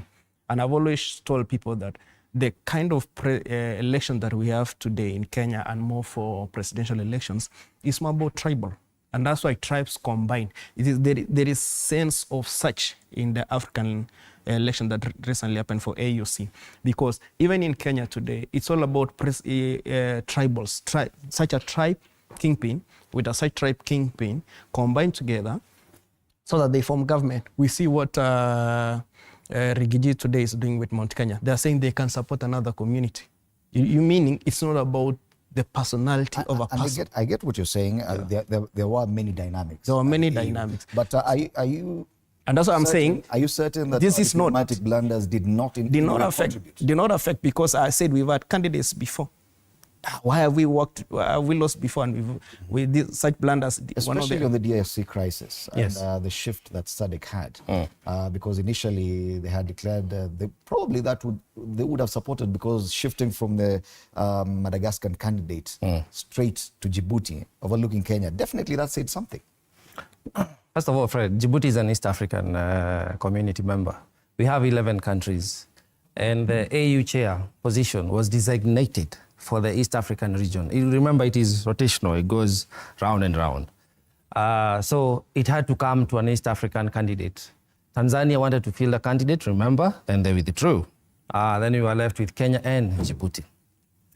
And just a side note, it's the same way you see the president of Kenya, President Ruto, is the chair of the East African community. It was because it is rotational. Actually, it's supposed to be Tshisekedi. He's the one who should be the current chair of the East African. But he failed to show for the heads of state summit, where he would have been now made the chair. It was then after that supposed to go to Tanzania. And Madam Suluhu said, no, me, I'm focusing on my campaign, which I see her losing, but Chadema is coming up strong. So she declined to take the position. And that's how our president ended up being the chair of the East African community. But now, back to the AU. You see, Fred, in Africa, we have 8 regional economic communities. East African community is just one. SADC is another. There is the one Maghreb, somewhere those Tunisia, Morocco. There is the Sahel. There is the IGAD. There is COMESA and ECOWAS. I think I'm forgetting one. And all these regions, they're intertwined by common interest. Mainly trade, secondly, security, and third, humanity. Because remember, Africa, we are sort of a one community. Just the scramble and partition divided us. So you find people in Niger They just speak the same language with Niger, and it cuts across. The way you see us, we have the Maasais in Tanzania, in Uganda, and in Kenya, the Kushites up north. So all these economic communities, when they speak, they are speaking to their own interest. So for somebody to think that the behavior of one of the member countries, that is Kenya, does not affect the attitude and the behavior and the response from all the other members of African Union, that is being myopic. We must agree that Kenya has not done a great deal of work. One, we fronted a wrong choice of candidate. And I was very pronounced on this. I told you he was not going to garner more than 10 votes. And he did not come around 7. He was not even in the race. He failed. I said, we fielded the wrong candidate. 1, age did not favor him. 2, and it's only that people who are only listening to Kenyans arguing about the candidature of the Raila Amolo Odinga, the right honorable. But if one had bothered to listen to other Africans from other countries, from other areas, from other regions, people were really running a very good comparative narrative that, one, the Djibouti, it was a 2-horse race, and no pun intended on the Madagascar candidate. The narrative was, one, the Djibouti candidate is talking about the modern African and modern solutions. The Kenyan candidate is held up on colonial mentality and how to liberate ourselves. And yet we know the challenge we are facing as a continent is not the colonialism or the colonialist. It is poor leadership by our own African leaders. And the Right Honorable Odinga, as a person who was deemed to be in bed with some of the leaders in Africa that are frowned upon. One of them is our immediate neighbor in Uganda. And remember, Kizza Besigye had just been abducted a few months before. And that's a reflection on Kenyan behavior, political behavior. The other one is Rwanda. People in Africa keep saying that and this is for them to decide, but this is the opinion out here, that the Rwandese government has been in power for far too long.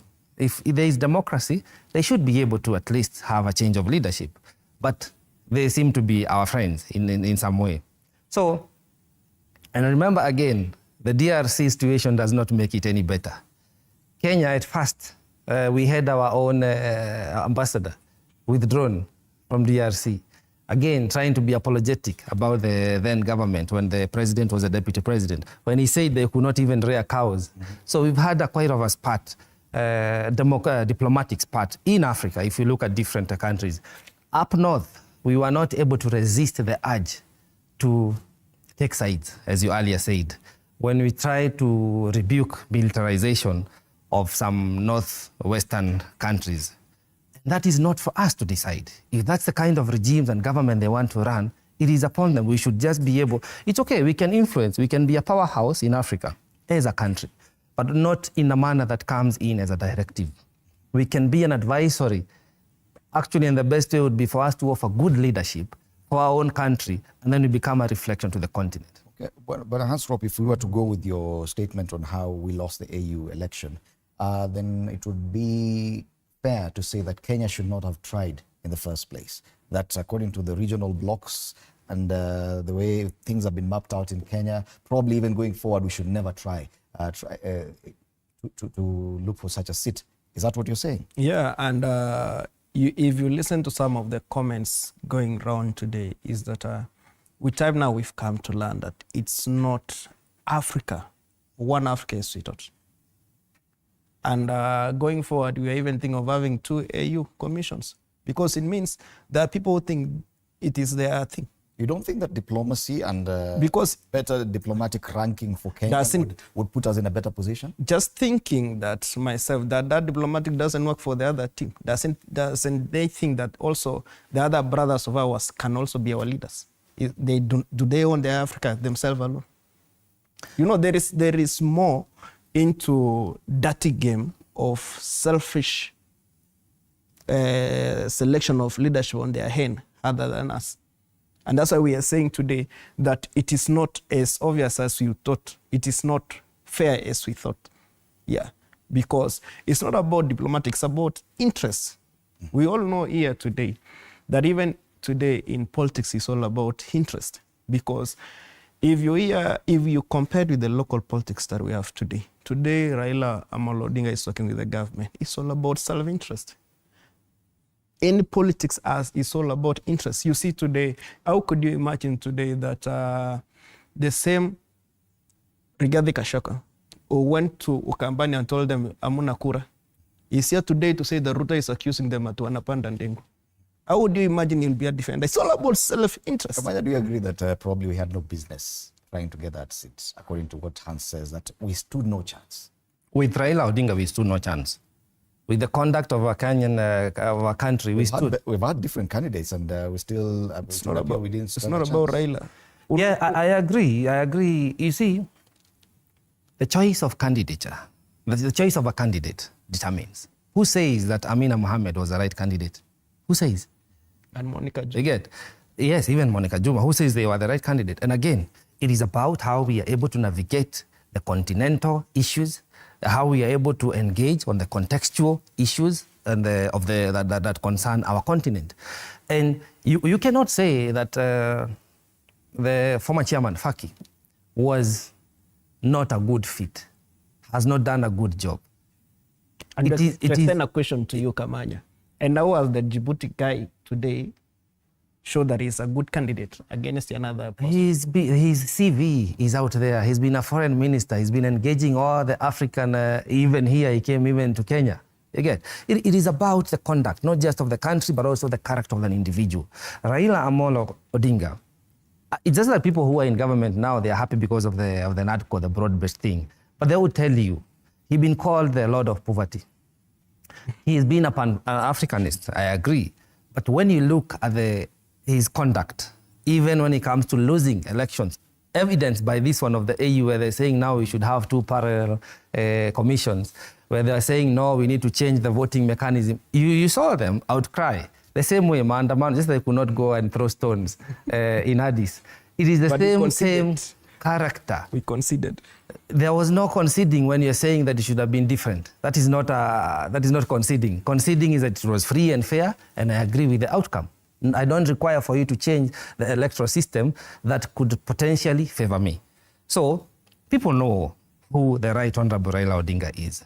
We knew he was not going to do much for Africa.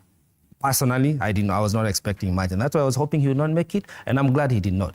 If we had fielded a different character, even if it was Steven, the senior counsel, the watermelon, perhaps. Or Kamanya. Perhaps, yes, maybe even. All right. Perhaps would have a different outcome. But over and above, people are misconstruing the outcome and thinking that people don't like the Right Honorable Raila, people want him back for local politics. No, we have to think of what is good for us as Africans. Because again, we cannot thrive as a country if the continent is not thriving. Okay. And interesting that you talk about Raila Odinga. He is a major discussion in Kenya and has been back on the headlines this past week. It would appear, and I think one of the dailies suggests that now his value has even gone up after the loss at the AUC. Raila njoo tusaidie, habari kuu pale kwenye ukurasa wa mbele wa Taifa Leo. They're talking about the NADCO report now coming back and how Rais William Ruto anamhitaji Raila zaidi kwa sasa. Let's take a look at a story that was filed by one of our reporters before we come back and talk about this. Casualties of Raila's AUC loss. Just to set the stage for this discussion on what happens locally now that Raila is back. All right. You wanted to say something? Yeah, I wanted to say something. That you see, what was Raila njoo tusaidie. More to fight Ruto. It's all about self-interest. The same people who think Raila is the right person to help them fight President Ruto doesn't want the same Raila to work with Ruto to deliver Kenya. Okay. So it's all about the same self-interest, I told you. And today I wonder who, there are people who today would correct President Ruto, I'll take it right. But there are people who speak, I know it's just they're talking about their stomach. It's not about the people. Right. Let's watch this story about the casualties of Raila's AUC loss. Even as he keeps Kenyans guessing on his next political move, former Prime Minister Raila Odinga's impact in the wake of his return from Addis Ababa, Ethiopia, where he lost the AUC seat, has already been felt, having claimed casualties. Deputy President Rigathi Gachagua's allies in the Senate are the latest to bear the brunt after ODM took over 5 key House committees in an onslaught that left Gachagua's allies accusing President Ruto of going against tradition and betraying the Mount Kenya region. Why is it that you hate your own people? We are the people that elected you. How is it that you're replacing your own people with people who never voted for you? Even if you don't agree with us, myself, John Medu, we have many other sycophants from our region who support you. Why can't you give that seat to your own people? Among the 5 ODM beneficiaries, thanks to the majority declaration and the broad-based bromance, is Odinga's brother and Siaya Senator Uhuru Oginga, who now takes over the Standing Committee on Energy, Migori Senator Eddie Okech, who now takes over Roads and Transport. Also another beneficiary is Mombasa Senator Faki Mohammed, nominated ODM Senator Betty Monitet, who now becomes the chair of Education Committee, and Kwale Senator Issa Jumaboy, who is now the chairman of Trade Committee. Even Uhuru Kenyatta, when he disagreed with you, he never replaced your people with other people from other regions. When he removed Kipchumba Murkomen as the leader of majority of the Senate, he replaced him with Pogisho, another person from your region. When they removed Kimani Ichung'wah, they replaced him with Kanini Kega.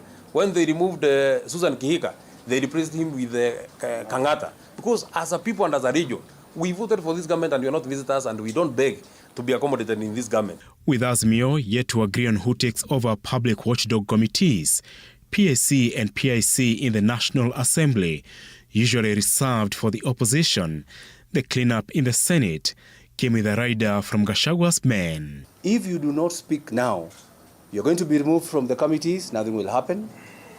They are going to kick out the people from the region, that is from Mount Kenya, or those who supported President William Ruto.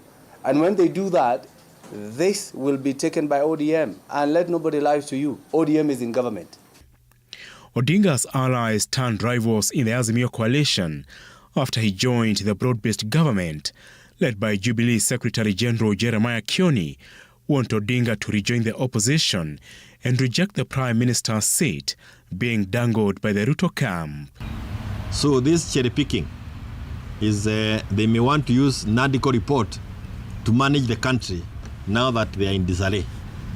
So Wakenya, just be aware that hii mambo yote ni kupangwa tu, mambo ya kupanga, tutapanga kupangwa. Na nafikiri Wakenya sasa wamepita hiyo kiwango ya kupangwa. ODM is split on whether Odinga will join forces with Ruto in 2027, with ODM Secretary General Edwin Sifuna leading the anti-Ruto brigade in the party. Apul Kamau, TV47. So definitely the AUC loss, the loss of Raila Odinga in that election, means a lot for our politics. President William Ruto appears now in a position where he needs to accommodate Raila Odinga in a different way. And we can see a lot of this happening beginning in the National Assembly, where ODM has now taken over quite a number of crucial committees. But this will definitely cause a major shift politically, with the president now even seemingly considering the NADCO report and positions like Prime Minister and others. Do you think that this is a natural course of action? The president has no other way of handling this or containing Raila Odinga? Well, Fred, you see, the Gen Z revolution lives on. I said you can quiet the people, you can stop the demonstration, but the spirit and the call for good governance and better leadership for our country lives on. This is what is happening. The president knows that he lost legitimacy on June 25th last year. The person who came into his rescue then, politically, was the Right Honorable Odinga. And in their agreements, then, of course, pushed by other powers here and there, was that they were going to share a government. And the president was going to finance and fund and campaign for the AU position. So they started the sharing. We saw them donating, in quotes, their professionals, that is the ODM, to the government, the CSs. And then the campaign was on for the AU which has flopped. Now the question is, what next? Of course, the Right Honorable Odinga does not want to lose his political base. And that's why there was even the temporal handing over of the party leadership, the ODM party leadership. Now that he's back, we want to see whether Professor Anyang' Nyong'o remains as the party leader. But over and above that, what you're seeing happening at the Senate and also at the National Assembly, the two incompetent houses, is repercussions of a failed regime.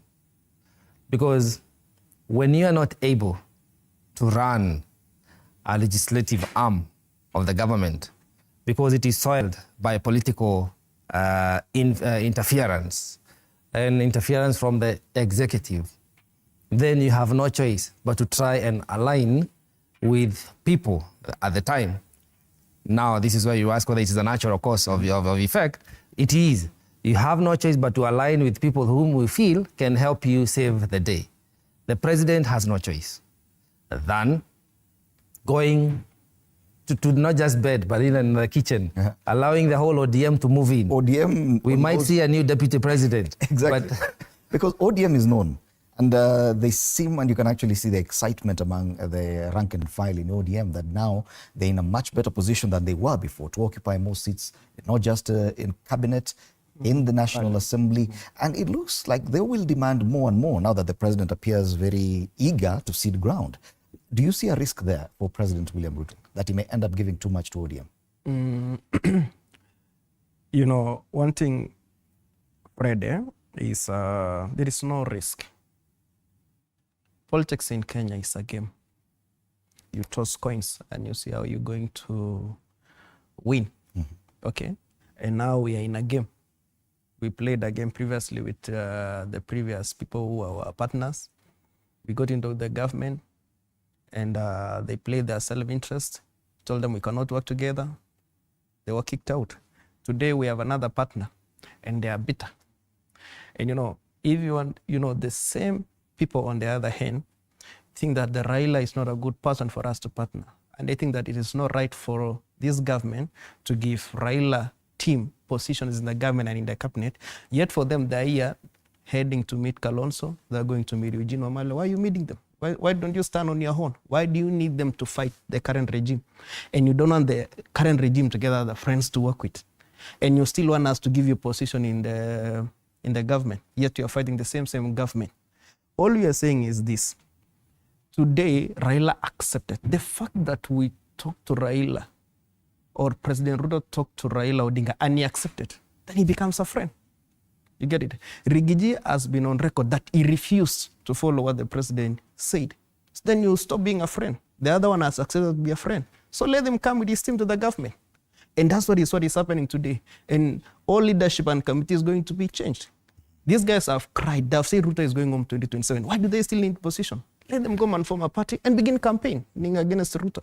Let Ruto run his government the way he wants with the other team. But the cost that comes with accommodating Raila Odinga in any administration is usually high. From when he joined with Daniel Moi, and they had to change the entire leadership of the party. When they went to the Grand Coalition government, it was an expensive venture. Even this kind of campaigns that we are seeing, the campaign for the AUC, it definitely comes at a cost. Allow me to give you a feedback on that. Why do you call it a high cost? You just partnering with another team to deliver to Kenyans. It's not, unless you are talking that it is a cost to Ruto, the president. But Ruto is getting a team from ODM to deliver to Kenya, and they'll do a better job than the team we had. Now we are considering even a position of prime minister. Because we are not among the discussions. Actually, listen, which is not maybe in the next election, not necessarily now. Maybe it will come because maybe it might need a referendum or so on. But for now, there's no any cost because we even increased the number of cabinet secretaries. No, but I'm talking about the considerations we are making. That to accommodate Raila Odinga so that this administration can be strong enough to stand on its own legs, there has to be a cost. And probably we may need to go for a referendum just to ensure that William Ruto is comfortable as president. One, the people of Mesop are waiting to vote for Hans as their legislature, as their MP. And I want to see him in parliament in 2027. But I hope this is not the thinking he'll take to parliament. Because when you're talking of national matters, national affairs, it is clearly beyond an individual.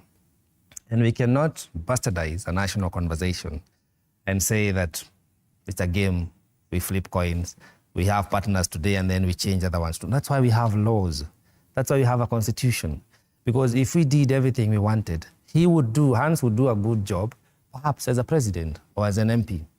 But maybe I wouldn't.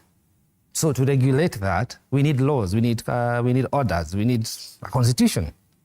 That is one. So I hope that Hans is still wanting to go to parliament and that he will resist the urge to be influenced by the executive of that government that we shall form in 2027. Having said that, whether ODM or Azimio goes to bed with Kenya Kwanza, 2027 they'll go home together or separately, regardless of how long this dalliance is going to last. Because Kenyans know that what we want is economic justice. And we are not going to get that from this government. ODM merging with Kenya Kwanza or Azimio merging with Kenya Kwanza does not solve the economic crisis that we are going through. And whether you are a supporter of ODM or Kenya Kwanza or Azimio, the cost of living is still high. Kenyans are still struggling with issues from education, health, and buying power. That is what we need addressed. It is not, we don't need creating of positions. We don't need post-election mergers or coalitions to start and prepare for the next general election. It is fine for them to do so, but they're going to lose separately or together. The flip side of that is that now we have this other dissenting voice from UDA, from Kenya Kwanza. And I say the greatest opposition this government is going to face will come from within. And that's why you're seeing all these senators, today it is the senators, you're waiting for the MPs, because the broom is still the same. As I see the senators, they're the loudest and criticizing this government. And yet they still belong to the same party. And they are to the ruling coalition. It is unfair for them to demand that the president, because he's the president, retains them in those chair positions of the committees that are pegged on being a bona fide member of the ruling party or coalition. And yet they're the greatest critics of the government. I agree with Hans for once today.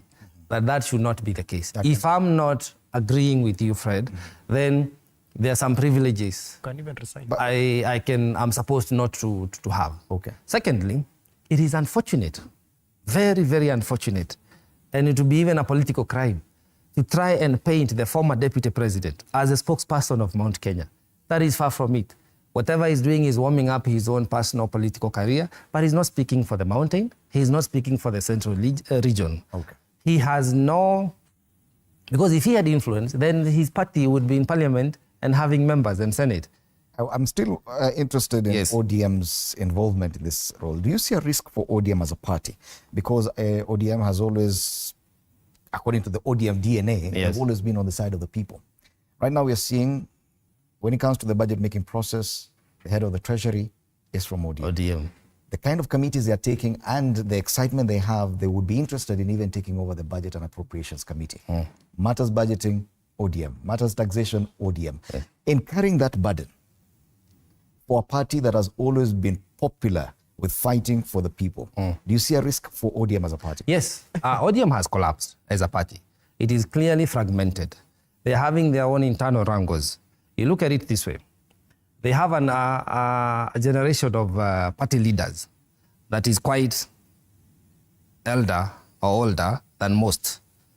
You have Young Turks, the youth wing, that is willing to take over. And we saw this in South Africa during the ANC. What did it lead to? It led to a split. And this is how the economic freedom fighters came up. The Julius Malema party, that is how it was born. Because they were the youth wing of the ANC, African National Congress. And when they realized that there was a glass ceiling, like the one we are seeing in ODM, and we have seen for far too long, they split. They started their own party and they're becoming a force to reckon with. well, that's a story for another day. But when you come back home to ODM, the glass ceiling does not allow the young Turks, the likes of Sifuna, Owino, and many others, even Jalango and others, who perhaps would offer an alternative voice, a modern voice that would resonate with Kenyans, and maybe pick up the mantle for fighting and standing for what is good for the country, largely the people. They don't have that opportunity because still the glass ceiling exists. Now, what you're going to experience is a split. It's going to be so loud that ODM may have much less members come the next general election, or they'll be forced to form coalitions. I have friends in the Luo Nyanza region, and I tell you, if I'm not vying on an ODM ticket, I'll not make it. Not because I'm not a good candidate, not because I'm not popular, but because the party leadership will decide who gets the ticket. That is a crisis. So ODM is having its own internal wrangles. Also remember, the nomination of these CSAs to take the positions was not a consensus based within the party. For far too long, even during the AUC campaigns, we would hear dissenting voices from the party. The SG, Sifuna, would be very outspoken and he would take a very hardline position against the government. Then you'd have government sympathizers still in the ODM. That tells you all is not well. So it is a very risky move for ODM, and in my opinion, I think they need to look at their internal issues and reorganize their party, because we still need, much as you're going to have a new president, a new regime in 2027, we still need to have a strong opposition, whether it comes from ODM or any other party. But the likes of other parties in Azimio also is very questionable, because how comes Wiper did not get a CS? How comes? Okay. It was for ODM, not for Azimio. I want you to hold on first. Yeah? I want to respond to serious issues raised by my elder brother here and senior Mr. Kamanya. You know, and of course yourself, you know, you said that ODM have always been in the side of the people. You know that there are things that we need to be careful when we mention them, Mr. Fred. President Ruto won against the ODM despite having all full system that we knew before. So people have been on the side of Ruto. But now, as you've said, that from your own imagination, that when it comes to credentials about fighting for the rights and privileges of Kenyans, you know, it doesn't mean UDA cannot measure up. Let me tell you, bro. It doesn't. You know, when you're let me tell you, when you're in the government, you don't fight. So it doesn't mean because you've been in a position you are the best fighter. Unless with the other people to get into a position, then you see how they react. Do not imagine now because you are the mouthpiece to speak criticizing the government means you are the best criticizer or you are the best fighter. So anyway, now that ODM is here, there's something, you know, there's a contradiction between my brother Kamanya. He says today that Raila came into rescue of Ruto when GNCs had stormed. Then it means it was not GNC, because the same GNC when went into demonstration, they say, we don't want Baba, let him stay in the house, you're not our leader. You get it? What happened? Why did it went down? Why did the fight go down? Raila is not a GNC. He says again that his friend from Lua say if he doesn't get a ticket of ODM will not be voted. Then why did they vote an independent candidate? Because they are GNCs who have independent thinking.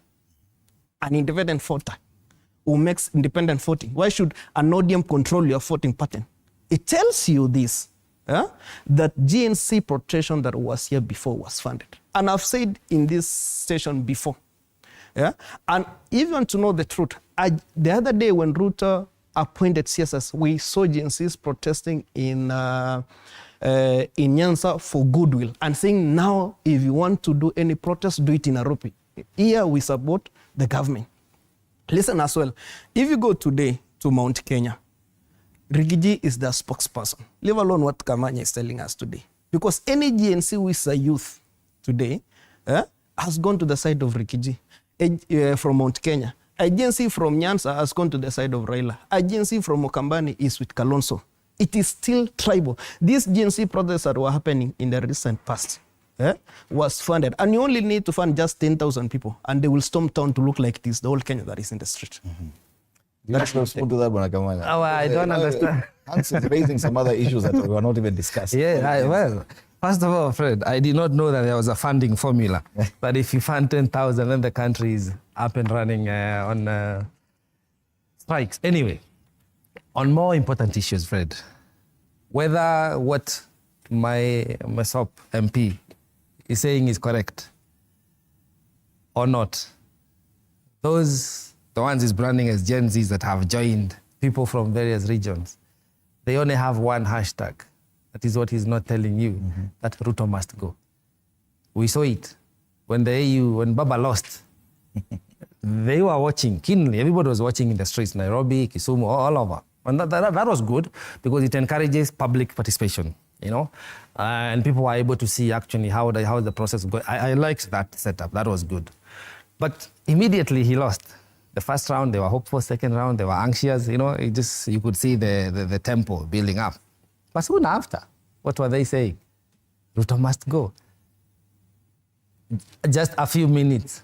So we have to be pragmatic and realize that when it comes to an election, especially here in Kenya, we are rich of identity. We have tribes, we have cultures, and my encouragement has always been to all Kenyans, be proud of your identity. All right. Be proud of who you are and where you come from. Let no one try to take away your identity by telling you need to stop being this person or subscribing to your own culture so that you can be ruled and controlled. No, we have to hold an election in 2027 based on issues because you all have different needs. We have regional needs that we must somehow merge based on our political parties and our voting pattern. It will definitely be interesting come 2027 yes. and the preparation. And Ruto, when you say Ruto must go, Fred, I want to encourage my brother Josephat and his fellow Gen Zs or whoever he calls them, because I don't believe in something called Gen Zs. I believe they are youths who can make a right leadership. Okay, so when you say today Ruto must go, kindly give us your candidate. And Ruto said in the previous government that those other people in the opposition do not know who will fight with me, whether it's Raila, Wetangula, or wherever. Kindly get us a person, Hali. Okay. If you Gen Zs think Ruto must go, get us a candidate, Hali. Ali. All right, because we have about 6 or 7 minutes to go, and I want to take you back to the budgeting discussion. Because now there appears to be a financial crisis in public schools to worsen as state eyes funding cuts. That's a headline on page 5 of the Standard. It is a similar story on page 6 or 7 of the People Daily, where they're talking about 43 crisis looms in schools, over 43 billion shilling budget shortfall. This is a budgeting process we're talking about, the budget policy statement presented to the committees of the National Assembly. And this is according to PS for Basic Education, Belia Kipsang, who says that there's this, according to Treasury, there's a shortfall of about 43 billion shillings. When it comes to funding of education and even health, because there's also a crisis there, that is where we have issues. With the education funding model for universities already stopped by the courts, now we are seeing this 43 billion shillings for free day secondary school, junior secondary school, and invigilation of examinations. This is where we should be placing more focus. Right now, capitation of schools is below par. Head teachers have already proposed an increase in school fees of about 27,000 shillings per child per year, which many parents cannot afford. This is a problem we're talking about, Bonakamanya, that when it comes to education, our focus when we make budgets is on pay rise for the president and other people, and not education or health. This is what we should be talking about right now. I agree with you, Fred. We've lost direction. And we must agree that leadership is about management of our resources when you talk about having a regime, having a government. Good governance calls for just purely management of our resources that we have and maintaining law and order, safeguarding property and life. If we are not able to feed our public policy, because this is directly about public policy, then we end up with a crisis like this. The government is supposed to be here to provide services to Kenyans. Number one, security, education, and health. Before we even get to education, remember, the military will be taking a cut come June. They have to buy their own food unless that is revised. These are not things, and yet, on the flip side, there is an increase, salary increase. Secondly, we've seen hospitals, about 600 of them, private hospitals, are saying we cannot continue using the SHA model because of the accumulating bills, pending bills. And it is too soon to have almost, I'm not sure of the figure, but a lot of money not being paid on time.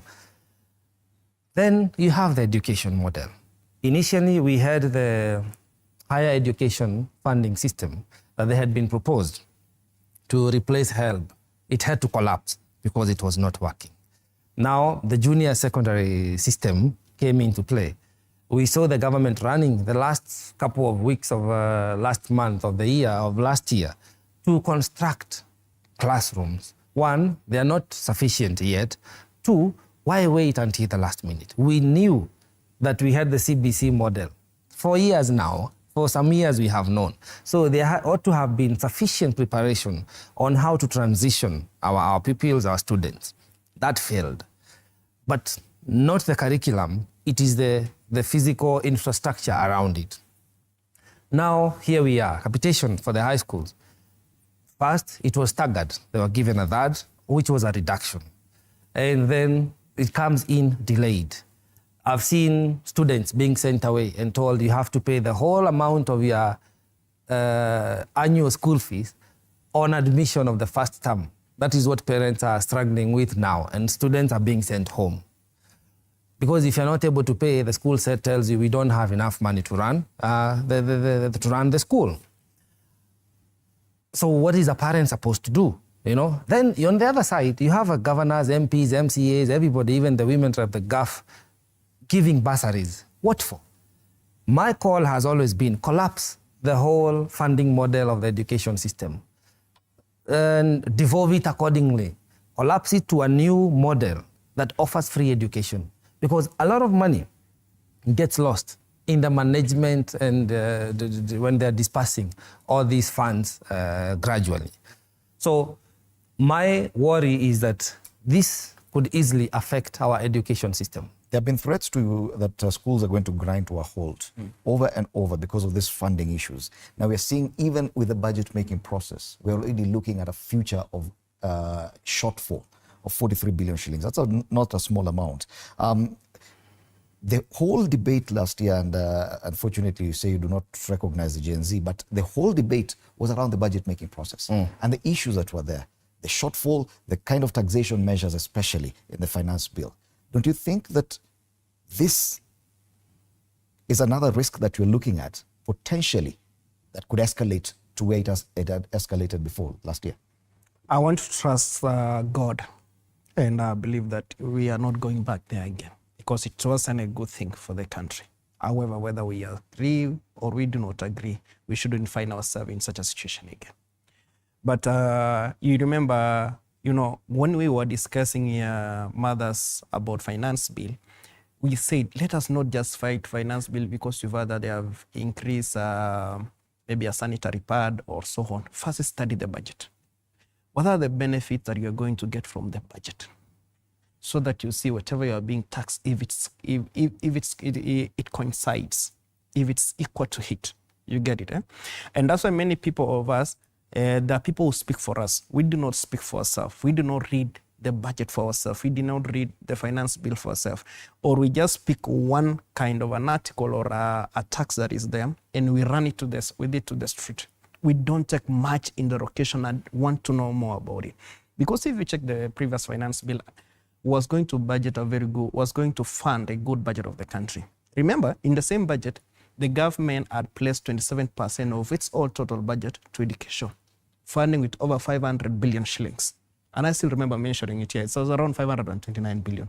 It was going to make, to employ more teachers of over 200,000. It was going to do a lot of things. But despite all those, still the gains that the government has ever been able to maybe employ over 76,000 teachers today. Then something else is, one thing I would want to say is, one of the challenges that I know we are going to go through, why that finance bill and more taxes will still come in, is because the government is trying to reduce the borrowing that is happening. Unless now we go back and do massive borrowing, not caring on how we are able to repay it back. And lastly, I want to support what my brother Josephat Kamanya said for once, something amazing. And it's something that I've always supported, that why should a governor give a bursary? Why should a woman rep give bursaries? Why should a member of parliament give bursaries? And also members of county assembly give bursaries.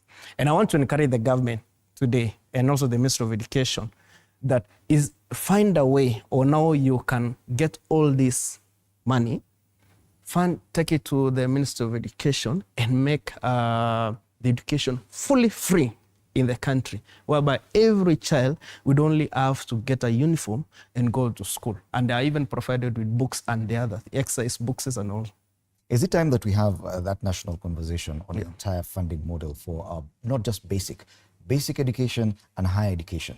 Because probably, if at all, it is the biggest spend in our budget, yet we still see shortfalls, and the capitation is not getting to schools, then it means that this model is not working. Just to say something before Kamanja responds is that I want to urge the president and probably the ministry to have the courage to tame politicians. You know, many times one of the challenges that politicians go through also is the demand from a voter. You know, a voter today will support me as a member of parliament because I've given a direct benefit of bursary fund, okay?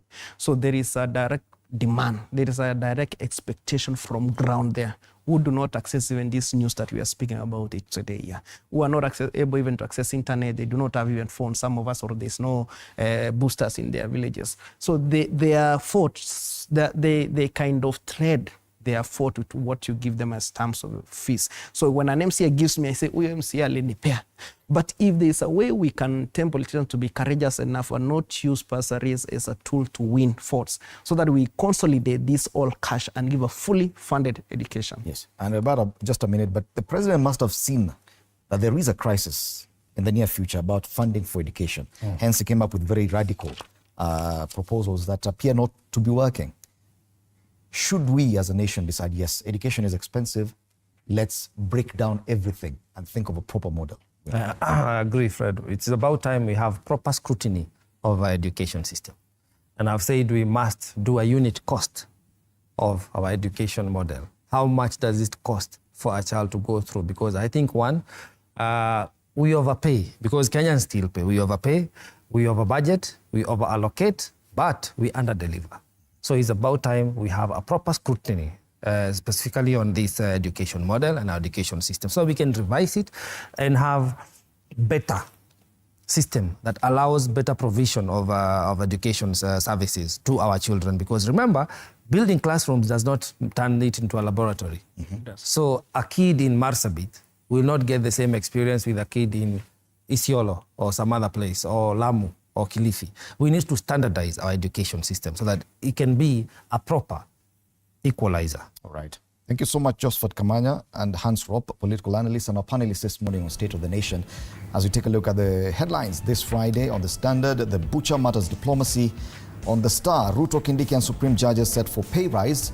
And on the Daily Nation, matters budgeting as well. A big discussion, especially in the coming months, as the budget-making process is before the National Assembly. After the break, we have this cast and directors and producers of the web series Njeri, a Kenyan-made film. You don't want to miss our discussion. Do stand by. Bansi Kimuyo and Ano Dida will be in studio, as well as DJ Granite, bringing you some lovely music this Feel Good Friday. My name is Freddie Ndimuli. Have a lovely weekend.